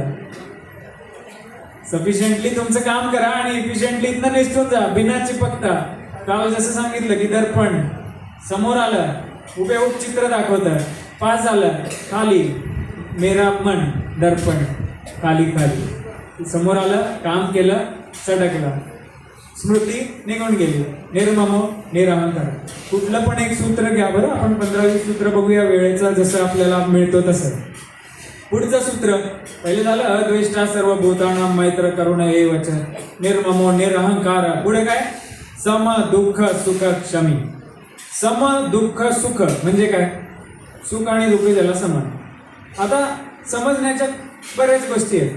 मग सुख आणि दुःख समान कसं करायचं, सोपं उदाहरण तुम्हाला मी सांगतो. आता सुख दुःख काय या भाषेत आपण जात नाही. आपण समजून घेऊ की मला काहीतरी चांगलं वाटते ते सुख आहे, मला जे चांगलं वाटत नाही ते दुःख आहे असं आपण म्हणूया. पण मग हे समान कसं करायचं, मग सुख आणि दुःख काय आहे हे समजलं की ते समान होऊन जातं. आता एखादी गोष्ट तुम्हाला खूप प्रीतिकर वाटते, म्हणजे आता तुम्ही समजून घ्या 2 दिवसाची उपाशी, एकदम म्हणजे आता उपाशी जर्जर झालं आणि एकदम तुमच्यासमोर 50 पक्वानांचा मेनू ठेवला, 56 भोग आणून ठेवला. पहिल्या घासाला किती सुख मिळेल की नाही, ही सुखाची भावना आपण लक्षात ठेवू. पहिल्या घासाला मिळालेलं सुख आणि पुढे शेवटच्या घासाला बास होतं, बास. ते सुख शेवटच्या घासापर्यंत सुख राहिलं का, बरं शेवटचा घास खाल्ला आणि 10 घास वाढल्यावर ते सुखाची परिणिती कशात होते, दुःखामध्ये. मग ती गोष्ट सुख होती का दुःख होती, बरं आता खाल्लं, पोटभर खाल्लं, आता इच्छा झाली जरासं आडवं तेवढं व्हायला मिळालं. मग आडवं होताना पहिल्या मिनिटाची सुखाची भावना लक्षात ठेवू. बरं 8-10 तास बांधूनच त्याला उठायचंच नाही, बस 10 तास तिथेच. मग 10व्या तासाला ते सुख राहिलं का दुःख राहिलं. जी आपली भावना होती की हे माझ्यासाठी सुख आहे, ते सुख राहिलं का, ते सुख काय झालं, दुःख झालं. मग सुख आणि दुःख दोन्ही ऑलरेडी समान आहे, फक्त आपल्याला समज नाहीये की हे समान आहे. मग भगवंत काय म्हणतो, ज्याला सुख आणि दुःख समान आहे, ज्याला सुख आणि दुःख समान आहे, मग हा भगवंताचा भक्त, त्याच्यामध्ये हा गुण आहे. कळाला इथपर्यंत? मग जी काही आपल्या समोरची परिस्थिती होते समजून घ्या. आता मला सुख वाटते, उद्याचं दुःख होऊ शकते. मुलगा झाला, गावभर पेढा वाटले. मुलगा मोठा झाला, अरे राम हरे कृष्ण, बरोबर. मग हे सुख आणि दुःख हे दोन्ही समान. मग जिथे तुम्ही स्थैर्य ठेवता, बुद्धीमध्ये स्थैर्य ठेवता, सुखाच्या प्रसंगी जो हर्षित होत नाही आणि दुःखाच्या प्रसंगी जो दुःखी होत नाही, तो समबुद्धीवाला माणूस मला प्रिय आहे, असं भगवंतांनी सांगितलं. मग छोटीशी प्रॅक्टिस, समजा एखादं सुख झालं, मग आता इथे बऱ्याच लोकांना होते, मला विचारतात सर मी कसं साध्य करायचं. कालच्या सारखं एक गोष्ट ही डोक्यात फिट करून टाका, भगवंत बिरजना एवढा रोज थोडा थोडा लावा. म्हणजे सुख समजा झालं आणि आपण माणसं आहे, मलाही होतंय तुम्हालाही होतंय, आपण हर्षित होतो, सुखी होतोच, इच्छा असते आणि होतो. पण ठीक आहे, झालो, मी सुखी झालो, मग तुमचा नियम भंग झाला का? समदुःख सुखावाला नाही. तर एका मिनिटात ज्या क्षणाला तुमच्या मनाला चेतना येते की मी सुखी झालोय, सुखी व्हा, आणि मग लगेच बॅकफूट वरती या की हे सुख आहे, थांबा, स्टॉप, रेड लाईट लागला, थांब, आणि मनाला परत एकदा अलर्ट करा की सुख आणि दुःख समान. समजा दुःखी झाला, तर दुःखी झाल्यानंतर 1 मिनिटात थांबा. बरं, आता दुःखावरनं आणखी एक गोष्ट आठवली. जगद्गुरु आदिशंकराचार्यांना एकाने प्रश्न विचारला, हे प्रभू म्हणे जगातलं सगळ्यात महानतम दुःख किती दिवस टिकतं? महानतम दुःख किती दिवस टिकतं? जगद्गुरूंचं उत्तर आहे, हे लक्षात ठेवा. आणि आपण काय करतो हे पण लक्षात ठेवा. जगद्गुरूंनी सांगितलं की जगातलं महानतम दुःख जास्तीत जास्त 3 दिवस टिकतं. मग आता तुम्ही विचार करा, आपण वर्षानुवर्षाचे दुःखी फिरतो, मग हे खरंच दुःख आहे का? नाही. भूतकाळाची मेलेली मडी आपल्या खांद्यावरती वाहत वाहत चालते, म्हणून ते दुःखाचं ओझं आपल्याला वाटतं. जगद्गुरु म्हणतो की फायनल ऑथॉरिटी, त्याच्या पुढे कोणच नाही. जर ते म्हणतात जगात सगळ्यात मोठं दुःख महादुःख 3 दिवस टिकतं, तर 3च दिवस टिकतं. भगवंतांनी माणसाच्या मनाला विसरण्याची एक कला दिली, ती आपोआप विसरत पण जातात. पण दुःख ही अशी गोष्ट आहे, आपण विसरलेलं असलं ना, असं करून मग आपण लगेच चालतो. काली मला अशी म्हणली की हिला मी असं, मग रात्री घरात आला की विचार करायला चालू होतो, अरे हिला असं उत्तर दिलं असतं, याला जर असं उत्तर दिलं असतं तर बरं झालं असतं. मग रात्रभर ती शृंखला चालू राहते. सकाळी उठलं की 10 प्रश्न, हिला असं बोलतो तसं बोलतो. मग सकाळी जाणार, उघडत परत काहीतरी परतणार, बोलला, त्याचं दुसरं तिसरं काहीतरी उत्तर आलं, परत अरे राम. मग सम सुख दुःख, मग दुःखाचीही परिवर्तन समजून घ्या. वागण्याचा आपला बदल कसा झाला पाहिजे, भगवंत आचरणात कसं म्हणायचं, भगवंताची वाणी आचरणात. खरा शिष्य किंवा खरा भक्त कोण आहे? जो त्या भगवंताला जाऊन आरत्या, पेढे फुलं फळं, तो भगवंताला प्रियच नाही, विचारत पण नाही. भगवंत त्याला गरजच नाही, तुमचीच गरज नाही. तुमच्या फुला पेढ्यांची कशी आहे गरज आहे? तर भगवंताला त्याची गरजच नाही. मग गुरुनी जो मार्ग सांगितला, गुरुनी जे कार्य दिलं, ईश्वराने जी ही सूचना दिली, ते वर्तन तुमच्या वर्तनात आणणं, ते भगवंताला अपेक्षित आहे, हे भगवंताला प्रिय. साधं सोपं, बरोबर. मग काय? सम सुख दुःख आणि क्षमा वीरस्य भूषण म्हणतात.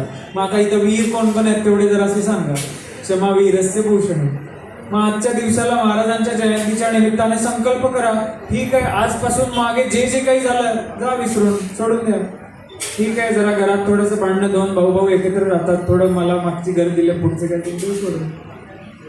जसं मन खुलायला लागेल तसे रस्ते वेगळे वेगळे दिसायला लागतील. आता आपण संकुचित वृत्ती बाळगतो, कारण ते दुःख आणि ते क्रोध, संताप, त्याच्यामुळे आपण काय करतो की बाळगतो. मग इथे क्षमा वीरस्य भूषण, आपण वीर व्हायला पाहिजे. हे वीरांची गाथा आहे.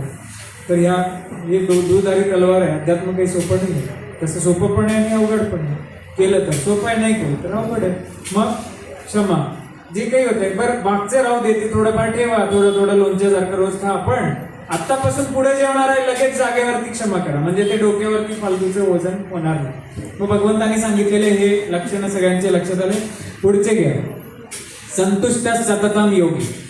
हा खूप महत्वाचा आहे की संतुष्ट जो माणूस, आता त्याला भगवंतांनी योगी म्हणले कारण इथं 12व्या अध्यायापर्यंत पोहोचला म्हणजे योगीच आहे. पहिले 2 मध्येच बाहेर, बाबा बाद झालं आपल्याला, इथंपर्यंत कळालं. इथनं म्हणजे भगवद्गीतेचा आमचा जो सत्संग चालतो, पहिल्या दिवशी 200 माणसं असतात, पहिल्या अध्यायाला 200 माणसं असतात, 3ऱ्या 4थ्या अध्यायापर्यंत 40 वर्ष येतात.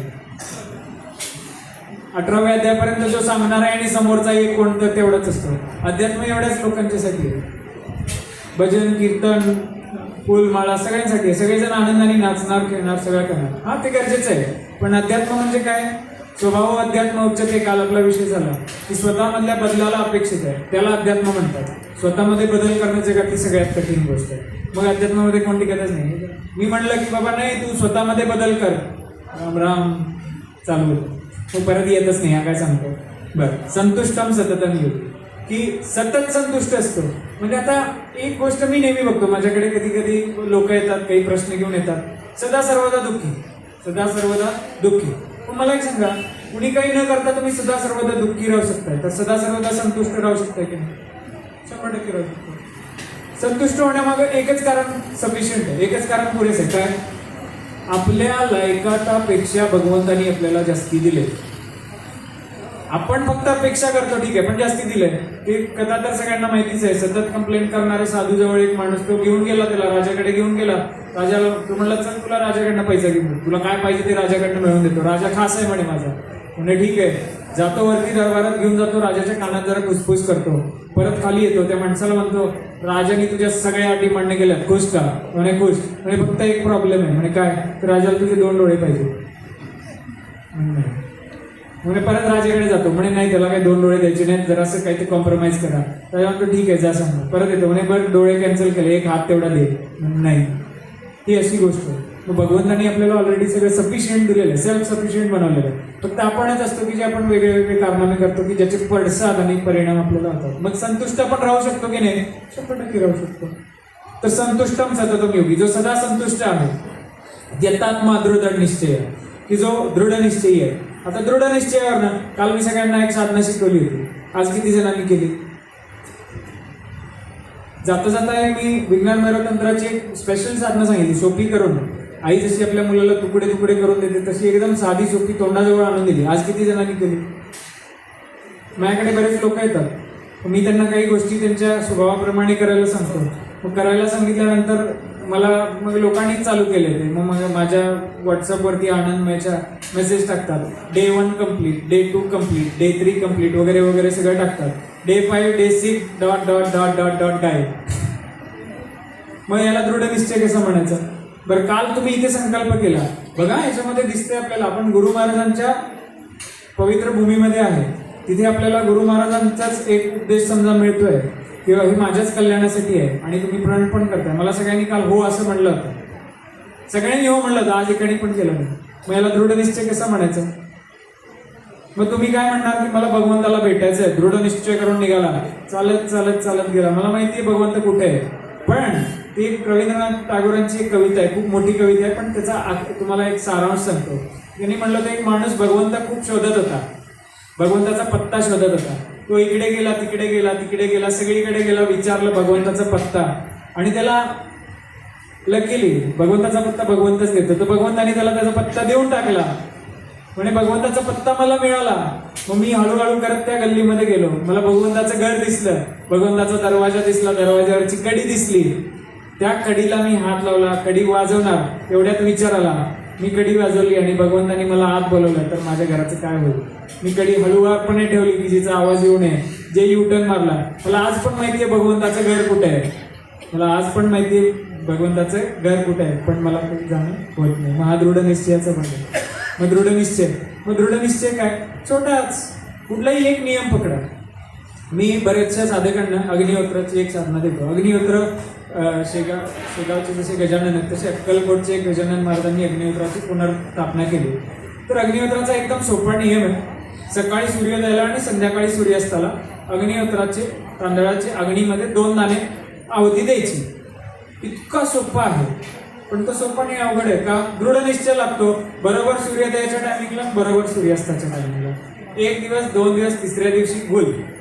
मग याला दृढ निश्चय कसा म्हणायचा? आणि नियम पाहिजे. योगामध्ये नियमाशिवाय पुढे जातच नाही. पहिला यम, मग नियम, मग आसन प्राणायाम, ध्यान धारणा, मग समाधी. समाधी म्हणजे काय? सम्यक रूपेण स्थितेन धी म्हणजे समाधी, की ज्याची बुद्धी सम्यक रूपेण म्हणजे समान रूपाने स्थिर झाली ती समाधी. सम्यक रूपेण स्थितेन धी म्हणजे बुद्धी. समाधी म्हणजे काही असं चमत्कारिक नाही की गेला म्हणजे गेला नाही. ज्याची बुद्धी स्थिर झाली. उघड्या डोळ्यांनी मी समाधी असलेली बघितली. उघड्या डोळ्यांची समाधी मी पाहिली, बंद डोळ्यांची पण बघितली. माझे गुरु 10 दिवस समाधी म्हणजे गेले की 10 दिवस जागेवर हलायचे पण सम्यक रूपे तिथे नाही.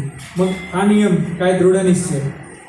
पुढे मय्यार्पित मनोबुद्धी, की ज्यांनी ज्याची बुद्धी मला अर्पण केली आहे. अशी आपल्याला सवय, आपण समर्पण करतो. भक्तीचं लक्षणच आहे समर्पण. मय्यार्पित मनोबुद्धी, की ज्याची बुद्धी मला अर्पण केली आहे. मग तिथे आपण लॉजिक लावत नाही, असं का तसं का. म्हणजे मला एखादी प्रश्न विचारला साक्षात्काराचा, म्हणजे साक्षात्कार म्हणजे साक्षात्कार म्हणजे असं बाहेर तुम्हाला कोणी इथं 4 हाताचा देव आला म्हणजे साक्षात्कार असं नाही. तुमची अपेक्षा आहे की 4 हाताचा देव माझ्याकडे समोर यावा म्हणजे साक्षात्कार नाही. साक्षात्कार वेगळा असू शकतो. भगवंताला काय द्यायचं ते भगवंताला माहिती. तुम्ही तुमची व्याख्या तिथे घालताय, मग लॉजिक तिथे चालत नाही. मग तिथे काय, मय्यार्पित मनोबुद्धी, की मला मन आणि बुद्धी मला अर्पण कर, मग तू मला प्रिय होशील.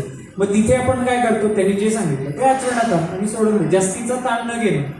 खाओ पिओ ऐश करो, मुखी नाम आणि हाती काम, बस एवढं सूत्र सोपं सगळं सांगितलं. त्यालाच मय्यार्पित मनोबुद्धी म्हणतात. मग संतुष्टम सततम योगी मय्यार्पित मनोबुद्धी. पुढचा मद भक्त समे प्रिय, की जो असा भक्त आहे, मद भक्त स मे प्रिय, असा भक्त मला प्रिय आहे. आता याच्यापेक्षा अजून काय पाहिजे. मॅन्युअलच दिले त्यांनी, जॉब डिस्क्रिप्शन दिलंय भगवंतानी. जॉब डिस्क्रिप्शन मध्ये हे क्वालिटीज असतील तर टिक मार्क करा, तुम्ही मला प्रिय आहे. भगवंतानी अख्ख्या 700 श्लोकांमध्ये कुठेही सांगितलं नाही की माझी रोज आरती केली की मला तू प्रिय होशील. कुठेही सांगितलं नाही की मला रोज तू नारळाचा नैवेद्य दिलास तर मला प्रिय होशील. नाही, भगवंतानी सांगितले अंतःकरणामधला हा बदल तू कर. आणि त्यांनी ते पण सांगितलं की पत्रम पुष्पम फलम. कधी कधी आपल्याला एक भाव असतो आणि भगवंत भावाचाच भक्तीला. इंग्लिशमध्ये सांगायचं झालं तर action is not important, intention is important. भगवंत ॲक्शन बघत नाही, इंटेन्शन बघतो. भाव काय आहे, गुरु पण तोच बघतो. आज मला इतका प्रचंड अनुभव आला, मी तिथे गेलो, ती भावावस्था बघितल्यानंतर डोळ्यामधून फक्त अश्रू आला. माझ्याही अश्रू आले नाही, त्या संतांच्या पण डोळ्यामध्ये अश्रू आले. तो भाव होता. भावामध्ये शब्द कुंठित होता. तुम्ही जर मला विचारा की सर तुम्ही परमात्म्याबद्दल सांगा, नाही सांगितलं. परमात्मा बोलण्याचा विषयच नाही. एका साधूला विचारलं होतं की साधू महाराज काहीतरी बोला. जे असे उच्च कोटीचे साधक असतात ते शक्यतो बोलणं टाळतात. ते साधू महाराजांना विचारलं, म्हणजे साधू महाराज काहीतरी बोला. साधू महाराज एक नाही दोन नाही, पुन्हा एकदा रिक्वेस्ट केली, साधू महाराज जरासं काहीतरी बोला. साधू महाराज म्हणले संसाराबद्दल बोलण्यात काही नाही आहे आणि परमात्मा बोलण्याचा विषय नाही आहे. साधू महाराज गप्प बसले. संसारात बोलण्यासारखे काही नाही आहे, परमात्मा बोलण्याचा विषय नाही आहे. साधू महाराज गप्प बसले. ही अवस्था आहे. तरी ते भाव आहे. मग भगवंत काय म्हणलं, योमद भक्त समे प्रिय. आता पुढं यस्मान्नो द्विजते लोकांनो द्विजतेच. हा एक खूप मोठा प्रश्न आहे. तेव्हा आपलं सुख, आपली संतुष्टी नेहमी दुसऱ्यावरती अवलंबून असते. सर मला तर सुखी व्हायचं, ह्याला काय करू, हा मॅक्झिमम लोकांचा प्रश्न येतो. मी सरळ राहतोय पण हे येऊन वाकड्यात बोलतो, मी काय करू. होते की नाही होते, मग काय करायचं. भगवंत म्हणतो एक तर सगळ्यांमध्ये भगवंत बघायचं. भक्तीची पहिलीच परिभाषा मी सांगितली की लोकांवरती आपण डिपेंडन्स नाही राहायचं. म्हणजे आपली अवस्था आपण स्वतः कशी केल्या माहिती का. जरा टीव्ही आहे सगळ्यांचं, टीव्हीचा रिमोट इकडनं बटणं दाबली की तिकडे चॅनल चालते. तुमचं रिमोट तुम्ही कुणाला दिलं, दुसऱ्याला दिलं, मग ते बसते दाबत. तुमचं चॅनल चेंज. आज काय सुखी, उद्या काय दुःखी, परवा काय हॅपी, परवा काय सॅड, चालूच झालं. मग हे तुम्ही रिमोट तुमच्या हातामध्ये घ्या, संपलं. मग तुमच्या हातामध्ये घेतलं, बुद्धी भगवंतामध्ये अर्पण केली. मय्यार्पित मनोबुद्धी. सम सुख दुःख, सुख दुःख समान केलं. कुणाचा द्वेष नाही, कुणाची ईर्ष्या नाही, सगळ्यांच्या बद्दलचा मैत्री भाव आहे. मग यो मद भक्त समे प्रिय. सोपं. आपण कॉम्प्लिकेट करतो. कधी कधी संवाद आणि प्रश्न सुटतात. वादविवाद वितंडवाद आपणच करतो. तर संवाद, मग लोकांना द्विजतेच आहे की लोकांवरती तुमचं रिमोट अवेलेबल नाही, द्यायचंच नाही आहे, तुमच्याकडे तुम्हाला ठेवायचं आहे. पुढं हर्ष अमर्ष भय उद्वेग. भगवंताने काय सांगितलं, आता याला रिलेटेड आहे. लोकांना द्विजतेच आहे म्हणजे लोकांच्या हातात रिमोट आला. जसं मी म्हणलं आज आहे सुखी, उद्या दुःखी, मग हर्ष अमर्ष एकदमच सुख होणार. मी जर म्हटलं वा वा वा काय छान दिसतं, कसे भारी, खुश, म्हटलं काय घालून आलं, झालं संपलं, कोण महाराज कुठला काय झालं, एकदम हर्षित, एकदम दुःखी. हर्ष आणि अमर्ष दोन्ही पण एका वेळेला चालू झालं. मग हे बॅलन्स पाहिजे. हर्ष पण नाही, अमर्ष पण एकदम दुःखी. आणि मी जसं म्हणलं एक अभ्यास करा. आपण हर्षित तर होतो, 100% होतो, पण द मोमेंट ज्या क्षणाला तुम्ही हर्षित व्हाल आणि मनाला तुमच्या कळेल की मला हर्षाचा आवेग आलाय, हर्ष आवेग आलाय, त्यावेळेला मनाला सावध करा की बाबा थांब, रेड लाईट लागले, थांब, आणि परत बॅक कर. याचं कारण काय आहे? जसं आपण म्हणतो सुख आणि दुःख एका नाण्याचं. सुख आलं की ते सुख दुःखात परिवर्तित होते. दुःख वेगळं काही नाहीये, सुखच दुःखाची जननी आहे, तेच आहे, फिरून फिरून तेच आहे. मग तसंच मग सुख आलं की थांब. मग गौतम बुद्धांची एक कथा आहे, म्हणजे आता हे लोकांच्या आणि हर्षामर्षाच्या याच्यावरून. गौतम बुद्ध नेहमी झाडाखाली बसलेले असायचे, त्यांची परिक्रमा सगळीकडे चालायची, आणि गौतम बुद्धांचा ऑरा खूप मोठा होता. गौतम बुद्ध असे चालायचे त्यावेळेला त्यांचं पूर्ण असं काय म्हणतात, सुगंध सगळीकडे पसरलेला असायचा. गौतम बुद्ध चालायला गेले की आसपासच्या गावांमध्ये कळायचं की गौतम बुद्ध चाललेत. मग गौतम बुद्ध असे बसले होते आणि बाजूला त्यांचे सगळे शिष्यमंडळी सगळी बसलेली असायची. मग गौतम बुद्धांना एकदा काय झालं, एक माणूस आला. भरपूर लोक यायचे, लोकांना बुद्धांना प्रश्न विचारायचे. मग तो माणूस आला, त्यांनी गौतम बुद्धांना काहीतरी केलं असेल, मे बी त्याच्या आयुष्यात काहीतरी परिवर्तित झालं असेल, त्यांनी गौतम बुद्धांना शिव्या द्यायला चालू केले. शिव्या द्यायला चालू केले, अंगावर टुंकला. गौतम बुद्ध हसले आणि तो निघून गेला. No reaction. काल मी तुम्हाला सांगितलं, नो रिॲक्शन भगवद्गीतेतलं एक सूत्र आहे. लवकर रिॲक्शनच द्यायची नाही. काही गोष्ट झाली की थांब बाबा, उद्या सांगतो. उद्या आपल्याला असं वाटते की नाही तो कदाचित बरोबरच असेल, त्याची माफी मागतो, विषय तिथे संपला, फुल स्टॉप. गौतम बुद्धांनी काय केलं की नाही, गौतम बुद्धांच्या बाजूला त्यांचा शिष्य बसलेला. म्हणे हे काय केलं म्हणे तुम्ही, त्याला तो एवढा धुंकला, तुमच्या अंगावरती एवढा अपमान केला तुम्ही, कसं काय, शिव्या दिल्या एवढं तुम्ही घेतल्या नाही. गौतम बुद्ध म्हणले त्यांनी शिव्या दिल्या पण मी घेतल्याच नाही. मना हर्ष आला ना, अमर्ष आला ना, उद्वेग आला, घेतल्याच नाही. आता हे कसं होतंय, छोट्या उदाहरणाने आणखी तुम्हाला सांगतो. आता त्याच्या पुढची कथा अशी आहे की तो माणूस जो आहे ना, आता बुद्धांच्या समोर आला, त्यांच्या ऑरामध्ये डायरेक्ट आला तर तो तर मरणारच होता. मरणार म्हणजे त्याच्या अंतःकरणातले सगळे भाव जाणारच होते. दुसऱ्या दिवशी येऊन त्यांनी बुद्धांची माफी पण मागितली, हा वेगळा विषय. पण आता ही आपल्या आयुष्यामध्ये आपण कशी आणायची हा प्रश्न आहे. मी तर काय बुद्ध नाही बाबा, मला तर काय होणार नाही. आता एक त्याच्यावर साधं उदाहरण सांगतो. आता आपण इथे बसलोय आणि इकडच्या बाजूला दोन माणसं भांडणं चालू झाली. कशावर तर भांडणं चालू झाली, एकमेकांना शिव्या द्यायला चालू केल्या. आपण असे बघतो, शिवी ऐकतो, समोर बघतो, चालू दे. त्याच्या शिवीमुळे तुमच्या मनाला दुःख झालं का, भय उद्वेग काही आला का? नाही, कारण तो तिथे आहे. तो तुम्ही तो स्वीकार केला नाही ना. शिवी तर तुम्ही ऐकली, आता तीच शिवी तुम्हाला दिल्यावर तुम्ही स्वीकार केली. स्वीकार केल्यावर काय झालं, क्रोध. मग हा स्वीकारच आहे. तर ज्या वेळेला अशा काही गोष्टी होतात, मग लोकांना दुजते, तर इथे काय करतो आपण, स्वीकार करतो. स्वीकार ज्या वेळेला या गोष्टींचा करत नाही त्यावेळेला मन हर्षित पण होत नाही, अमर्षित पण होत नाही. समजलं? मग भगवंताला हे अपेक्षित आहे की अति दुःखी पण नाही, अति सुखी पण नाही, बॅलन्स. आयुष्याची गाडी अशी बॅलन्स गेली पाहिजे. बॅलन्स गाडी डेस्टिनेशनला पोहोचते. याची गडबड गाडी मग काय करायची. पुढे भय आणि उद्वेग हे सांगितलं. आता भय मोठा टॉपिक आहे. शंकराचार्यांनी सांगितलेल्या विवेक चतुष्टयमधल्या सगळ्यात पहिला आहे अभयेन अविवादेन. हे सगळ्या शंकराचार्यांनी सांगितलं. तर अभय हा एक मोठा टॉपिक आहे. तर भगवंतांनी सांगितलं की ज्याच्यामध्ये अभय आहे. आता अभय कुणामध्ये येतं, सगळ्यात मोठं भय कोणतं, मृत्यूभय. सगळ्यात मोठं तर मृत्यू. माणूस घाबरतो, असं कुत्र जर असं इकडनं जाऊ दे पटकन दचकतो का, काहीतरी होईल मला. मृत्यूभयाचं शरीर माझं आहे ही भावना आहे म्हणून मृत्यूभय आहे. बरं घालवायचं कसं, आता मृत्यूभय घालवणं सोपं आहे. जगातली सर्वात फिक्स गोष्ट कोणती की जी खरोखरच होणार आहे, 100% होणार, ते मृत्यू, निश्चित गोष्ट. आणि सगळ्यात अनिश्चित गोष्ट कोणती, त्या मृत्यूची वेळ अनिश्चित, कधी होईल माहित नाही, आत्ताही होईल, उद्याही होईल. मग त्या कंडिशनमध्ये आपण काय करतो, स्वीकार. आता इथे भय याच गोष्टीचं. मग भय काय करतो आपण, प्रत्येक छोट्या गोष्टीला मग काय होईल, कसं होईल. आणि दुसरं भयाचं कारण काय, माणसाचं मन भूतकाळ भविष्यकाळ. मग याच्यामध्ये भय निर्माण होतं. मग भविष्यामध्ये काय होईल, भविष्य एक्झिस्टन्समध्ये नाही, वर्तमान काळच एक्झिस्टन्समध्ये आहे. उद्या काय होईलचा प्रश्नच नाही. ज्या वेळेला तुमचा उद्या येतो तो उद्या नसतो, तो आज होतो. त्यामुळे भविष्यकाळ कधीच नाही. मग भय हे ज्या वेळेला कल्पना तुम्हाला समजेल त्यावेळेला भय तुमचं निघून जातं. पुढे थोडं फास्ट घेतो. अनपेक्ष शुची दक्ष. भगवंताने सांगितलं अनपेक्ष, शुची आणि दक्ष. आता हे भगवंताने गुण सांगितले. कुठला पण एकच पकडायचं आहे बरं आपल्याला, एकच. 20चे 20 येणार नाहीत, एकच.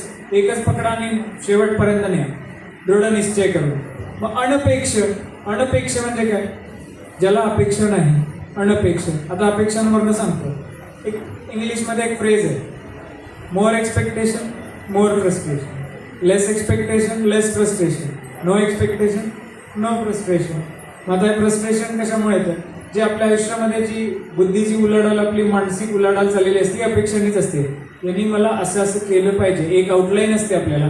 त्या अपेक्षेच्या बाहेर जर गोष्ट गेली मग काय, खेळ संपलेला आहे. मग अनपेक्ष, अनपेक्ष कसं व्हायचं? एक अपेक्षांचं असंच असतं. आता आणखी एक गोष्ट समजण्यासारखी, ही आपली अपेक्षा आहे आयुष्यामध्ये. मनाचं काम कसं चालतंय बघा, ही आपली अपेक्षा. ओके, ज्या वेळेला आपली अपेक्षा पूर्ण होते त्यावेळेला काय होतं माहिती आहे? आपल्या मनामध्ये लोभ येतो. अपेक्षा ज्या वेळेला पूर्ण होते मनामध्ये लोभ येतो, आणखी पाहिजे आणखी पाहिजे आणखी पाहिजे. आणि अपेक्षा जर पूर्ण नाही झाली तर आपल्या मनामध्ये क्रोध येतो. बघा, अपेक्षा पूर्ण नाही झाली तर क्रोध येतो. क्रोध लोभ, क्रोध लोभ, क्रोध लोभ, चालू सारखं चालू. मग इथं काय करायचं?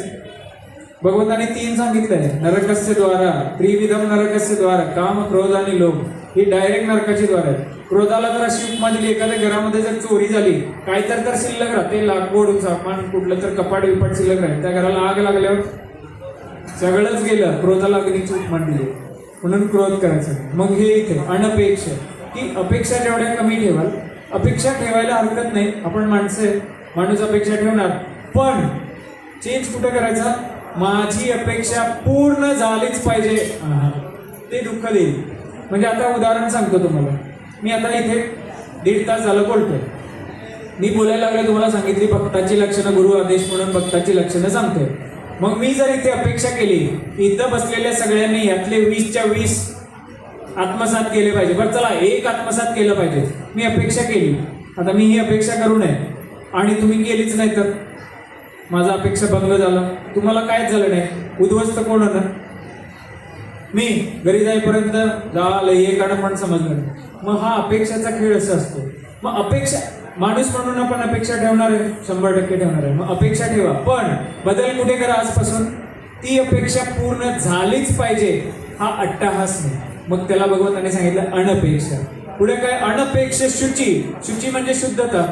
मग अंतःकरणाची शुद्धता. आता रोज अंघोळ करतो, साबण लावून, शॅम्पू लावून, कंडिशनर लावून अंघोळ करतो. बरं, मनाची शुद्धतेसाठी काय करतो? खरंच माझ्या मनामध्ये राग आहे का, लोभ आहे का, क्रोध आहे का, मोह आहे का? आपण कुठे बघतो? भगवंत कुठे राहतो? मनामध्ये राहतो. मन कुठे? शरीरामध्ये. मग शरीराची शुद्धी मान्य, मनाची शुद्धी. जिथे भगवंत राहतो ते साफ पाहिजे. मंदिर परिसर कसा साफ ठेवतो, चकाचक, पण मग मनाला साफ कधी करणार? मग शुची. मग भगवंताने सांगितलं शुची, अनपेक्ष, शुची, दक्ष.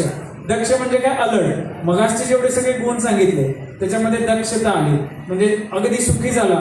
दक्ष, अलर्ट, थांब बाबा, रेड लाईट लगेच, येलो लाईट, रेड लाईट सिग्नलसाठी लागली, मागे आला. अनपेक्ष, शुची, दक्ष. मग दक्षता कशी पाहिजे? की जिथे तुमचा मन वर खाली होत आहे, मग जिथे क्रोध आला, लोभ आला, क्रोध आला, दक्ष व्हा, जागेवरती. अनपेक्ष, शुची, दक्ष. पुढे भगवंत काय म्हणतो? उदासीन गतव्यता. उदासीन. आता उदासीनता म्हणजे सोडून द्यायचं नाही. उदासीनता म्हणजे असं संसारातून सुटला बाबा, उदासीन झाला नाही. उदासीनता समजून घेण्यासाठी एक सोपा उपाय आहे. आता मला एक सांगा, तुमचा हात आहे, हात, तुमचं कुठल्या बोटावरती सगळ्यात जास्त प्रेम आहे? अंगठ्यावरती काय, करंगळीवर? समान आहे. 5 बोटांबद्दल तुम्ही समान आहे, उदासीन. बरोबर? ही उदासीन, ती सगळीकडे समान, ना बरोबर ना चूक. उदासीन. उदासीन म्हणजे असं नाही की सगळं सोडून गेला, सगळं सोडला, घरदार सोडला, भगवे कपडे घातले, चालला, भगवंत मिळाला नाही, त्याला उदासीन म्हणत नाही. येणाऱ्या समोरच्या गोष्टींवरती, म्हणजे एखादी आई समोर 2 मुलं भांडायला लागली, आई असं म्हणत नाही हा माझा लाडका आहे म्हणून याला चपट्या मार, नाही होत. आईसाठी दोन्ही मुलं सारखी, म्हणजे आई उदासीन आहे त्या कंडिशनमध्ये, दोन्ही मुलांवरती उदासीन आहे. मग ती उदासीनता. मग उदासीन, भगवंत काय म्हणतो? उदासीन जो आहे तो मला भक्त प्रिय आहे. पुढं, यो न रुच्यती न द्वेष्टी न शोचती न कांक्षती. हा खूप महत्वाचा आहे. आता आपण डिस्कस केला ऑलरेडी की जो हर्षित पण होत नाही आणि शोकित पण होत नाही. आता शोक करू नको, भगवंताने 50 वेळा सांगितलंय. तू माणूस जन्माला येतो म्हणून मरतो, शोक करू नका. तुम्हाला मी एक माझ्या जीवनातली एक कथा सांगतो. 5 वर्षापूर्वी माझ्या वडिलांचा देहांत झाला. म्हणजे सांगायला नाही पाहिजे, पण 5 वडिलांपूर्वी माझ्या वडिलांचा देहांत झाला काही कारणास्तव. व्हेरी फिट अँड फाईन, पण देहांत झाला. आता सांगण्यासारखी गोष्ट अशी चमत्कार म्हणता येणार नाही, पण गुरुकृपा आहे. माझ्या गुरुंनी 9 दिवसापूर्वी मला सांगितलं होतं की माझ्या वडिलांचा असा वेळ आलेली आहे. मग माझ्या वडिलांचा ज्या वेळेला देहांत झाला त्यावेळेला मी वडिलांच्या माझ्या समोर होतो. त्यांनी डोळे भरून मला पाहिलं, मी त्यांना पाहिलं. त्यांनी डोळे बंद केले, मी पाठ वळवली, मी निघून गेलो. मी माझ्या गुरुजींना फोन लावला की वडिलांचा देहांत झाला. त्यांनी मला पहिला एकच सांगितलं. काय सांगितलं? शोक करायचा नाही. इथून पुढे 5 दिवस दिवसातून 3 वेळा माझे गुरुजी मला फोन करायचे, म्हणायचे शोक करायचे नाही. माझे वडील गेल्यानंतर पण मला ते भगवद्गीतेचा श्लोक म्हणून जायचे, रोज म्हणायचे 3 वेळा. जातस्य ध्रुव मृत्यू ध्रुव न तुम शोची.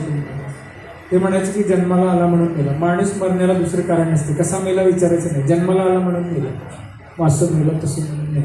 माझे स्वतःचे वडील, जन्मदात्रे वडील ज्या वेळेला गेले त्यावेळेला माझ्या गुरूंनी मला एकच उपदेश केला, शोक करायचा नाही. का? कारण भगवंताच्या भक्ताला शोक करण्याचा अधिकार आहे. भगवंतांनी सांगितलं शोक करायचं नाही, न शोक. शोक करू नको. हा शोक इथे आहे. अन न रुष्यती न द्वेष्टती न कांक्षती न शोक करू नको. ना कांक्षा करतो, मग मी तिथे कांक्षाही करू शकत नाही. अजून जरा असते तर बरं झालं असतं की जी वेळ आली त्या वेळेला ते होणारच आहे. आणि कांक्षाही नाही आणि शोकही नाही. असा भक्त मला प्रिय आहे. ही माझ्या आयुष्यातली उदाहरण. मग शोक करायचं नाही. मग कसं? दुःख होतं, कर्मवाडी नाही बाबा, होतं दुःख होतंय. पण मग जीवनाचं रहस्यच ते आहे. जन्माला आला तो प्रत्येकजण जाणारच आहे. मग शोक करून मनाला दुःखी करायचं नाही, कारण त्या मनामध्ये भगवंताचा निवास आहे. मग शोक करायचा नाही. भगवंताला तो प्रिय आहे. पुढे शुभाशुभ परित्यागी भक्तिमान्य सण प्रिय. जो शुभ आणि अशुभाचा त्याग करतो तो भक्तिमान नर मला प्रिय आहे. की ज्याने शुभ आणि अशुभ, आपल्याकडे फार असतं बाबा, खूप शुभ आहे, खूप अशुभ आहे, खूप शुभ आहे, हे असं झालं तसं झालं, माझ्याकडनं जरा फुल खाली पडलं, महाराज रागवतील का? नाही. शुभाचाही विचार करू नका, अशुभाचाही विचार करू नका. मुखी ना हाती काम हा विचार तुम्ही करा. त्याच्यामधून जे काही समोर येईल ते प्रसाद रूपाने आपण स्वीकार करणार आहे. सो शुभ अशुभ परित्याग करा. परित्याग जे आहे ते भगवंताचा, माझ्या गुरुचा प्रसाद म्हणूनच स्वीकार करा. मनाची वृत्ती बदलेल, मनाची वृत्ती बदलेल. शुभ शुभाचा त्याग केला. नाहीतर मग आपण भगवंताची, आपल्या गुरुची सेवा करतो तिथे पण त्या शुभाशुभाचा विचार करतो. मी सेवा केली तर आयुष्यात शुभ होईल, मी सेवा केली नाही, मी महाराजांच्याकडे आज गेलो नाही म्हणून अशुभ झालं. नाही होत. गुरु कधी अशुभ करू शकत नाही. तुम्ही त्याच्याकडे जा नाही तर नाही जा. गुरु करुणामयच असतो. शुभाशुभ परित्यागी भक्तिमान सनाप्रिय. की असा भक्तिमान नर, हे जे गुण आहेत हे गुण भगवंताने सांगितले. तर बस झाले एवढेच गुण. यापैकी कुठलाही एक गुण तुम्ही मान्य करा, घ्या. आता आणखी एक जाता जाता, मगाशी मी बोलत होतो ज्या वेळेला मामांच्या इकडे गेलो तर तिथे मला मामांनी सांगितलं की काहीतरी बोला, तुम्हाला सांगा. तर महाराजांनी, काका महाराजांनी तुम्हाला जे जे काही साधन दिले असतील तर त्या साधनाची परिपूर्णतेपण अत्यंत अंतर्मनाने त्याच्यावरती तुमचे साधनं चालू ठेवा. पण या साधनेसोबत सगळ्यात महत्त्वाची आणखी एक गोष्ट जी प्रत्येकाने केली पाहिजे. जसं मी कर्मयोग सांगितला, हा भक्तीचे काही एक गुण सांगितले, हे गुण आणण्याचा प्रयत्न करा. भगवंतासाठी ती भक्ती आहे. कुठला पण एक गुण मला नंतर भेटून 5 मिनिटात तुम्ही सांगितलं तरी चालेल की मी हा गुण उचलला. मला नाही सांगितलं तरी चालेल, तुमच्या वहीमध्ये तुम्ही लिहून घ्या की मी या गुणाची प्रॅक्टिस करेल. हा गुण भगवंताला प्रिय आहे म्हणून. आणि कधीतरी जर वेळ मिळाला तर 12वा अध्याय थोडासा वाचून काढा, त्याच्यामध्ये हा सगळं लिहिलेला आहे. आता पुढे आपल्या गुरु महाराजांनी दिलेला जो काही साधना मार्ग आहे तो साधना मार्ग चालूच ठेवा. पण या साधना मार्गासोबत महाराजांच्या जयंतीनिमित्त आणखी एक गोष्ट सांगू इच्छितो. काय की भगवंतांनी सांगितलं या सगळ्या गोष्टींमध्ये, हे आपण म्हणू ना कर्मयज्ञ आहे, यज्ञकांड तुमचं जे काही करताय, पूजा पाठ सेवा, सगळ्या यज्ञांमध्ये भगवंतांनी स्वतः सांगितलं यज्ञानाम जप यज्ञोस्मी. या सगळ्या प्रकारच्या यज्ञांमध्ये जप यज्ञ सगळ्यात श्रेष्ठ आहे. तो जप यज्ञ मी आहे. 10व्या अध्यायामध्ये अर्जुनाने कृष्णाला प्रश्न विचारला, मी कुठल्या कुठल्या जागी तुला बघू, कुठल्या कुठल्या भावामध्ये तुला भजू. तर तिथे त्या भगवंतांनी सांगितलं की मी इथं मिळेल, इथं मिळेल, इथं मिळेल, इथं मिळेल, ये शोधत. मग त्याच्यामध्ये एक सांगितलं यज्ञानाम जप यज्ञो अस्मी. या सगळ्या प्रकारच्या यज्ञांमध्ये जप यज्ञ मी आहे. तर महाराजांच्या जयंतीच्या निमित्त त्यांनी दिलेला गुरुमंत्र असेल किंवा गुरुमंत्र जर नसेल तर तुमच्या आवडत्या इष्ट देवतेचा जो काही मंत्र असेल त्या मंत्राची थोडीशी सेवा, साधना, जप तुम्ही केली पाहिजे. ह्या जपाला अनेक साधू संतांनी बॅकअप केलेलं आहे. म्हणजे आपल्या सद्गुरू शंकराचार्य, जसं मगाशी मी भजगोविंद म्हणलं, त्याच्यामध्ये भगवंतांनी सांगितलं काय, गेयम गीता, गाण्यासारखं कोणतं गीत असेल तर गीता आहे. गेयम गीता नाम सहस्त्रम, नाम घ्यायचं तर सहस्त्रनाम घ्या. आणि आपल्याला सगळ्यांना माहिती आहे काय, सहस्त्रनाम तत्तुल्यम राम नाम वराम, तर एक राम नाम सहस्त्रनाम, तर ते नाम जप तुम्ही करत राहा. पण नाम जपाचा महिमा असा आहे की नाम जपता जपता नाम आणि नामी एक होते. नाम आणि नामी एक होणंच तर आपला गोल आहे की भगवंताचा साक्षात्कार. आणि एक लक्षात ठेव, भगवंताची मूर्ती समोर असते पण दर्शन हे अंतःकरणामध्ये होतं. त्यामुळे साक्षात्कार जो आपण म्हणतो हा काही खूप मोठा पजवर्ड नाही आहे. हा साक्षात्कार हा अंतःकरणामध्ये होतो. भगवंताची, आपल्या सद्गुरूची जी काही दर्शन, जी काही छबी आहे ती आपल्या अंतःकरणामध्ये होते. आणि आणखी एक गोष्ट आहे की मी बऱ्याच वेळेला बघतो, बऱ्याच ठिकाणी ज्या वेळेला जातो, आता सध्याची एक फॅशन आहे, आपण जिथे जातो तिथे मी बऱ्याच वेळेला ऐकतो काय, हां करून घेतात, मी काय करत नाही बाबा, गुरुची इच्छा, गुरुची इच्छा. तर असं शक्यतो म्हणू नका, कारण ते करतात आणि ते करून घेतात हे पक्कं आहे. हे तुम्ही तुमच्या स्वतःच्या मनाला सांगा, इतरांना सांगण्यापेक्षा स्वतःच्या मनाला सांगा. आणि आपले गुरु जे आहेत ते आपल्या हृदयामधून आपल्याला संवाद करतात. हा माझा वैयक्तिक अनुभव आहे, हा तुम्ही तुमचा अनुभव बनवावा. अशा इच्छेमध्ये नाम आणि नामी एकत्र होत अशा प्रार्थनेमध्ये कृष्ण स्वरूप काका महाराजांच्या आणि नाना महाराजांच्या चरणी प्रार्थना करतो. ओम पूर्णमदः पूर्णमिदः पूर्णात् पूर्णमुदच्यते पूर्णस्य पूर्णमादाय पूर्णमेवावशिष्यते धृते चित्ते प्रविष्ठाय गोविंद आकार स्थिरा तन्मे मनः शिवसंकल्पमस्तु तन्मे मनः शिवसंकल्पमस्तु तन्मे मनः शिवसंकल्पमस्तु. हरि ओम तत्सत्, हरि ओम तत्सत्, हरि ओम तत्सत्. शंभो महादेव. आदेश आदेश आदेश.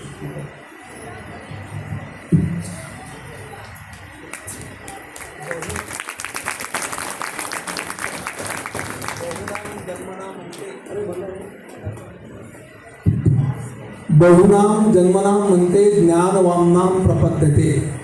महाराजांनी श्रीमद भगवद्गीता तत्व त्यामध्ये भक्तांची लक्षणं अगदी जसं कोरं पान असते आणि त्या कोरा पानावर लिहावं. प्रशिक्षक, जीवन प्रशिक्षक वगैरे त्यांच्या ह्या ज्या म्हणजे सोप्या भाषेतल्या उपाध्या आहेत ह्या निश्चितपणे भविष्यामध्ये आणखी वाढत जावं.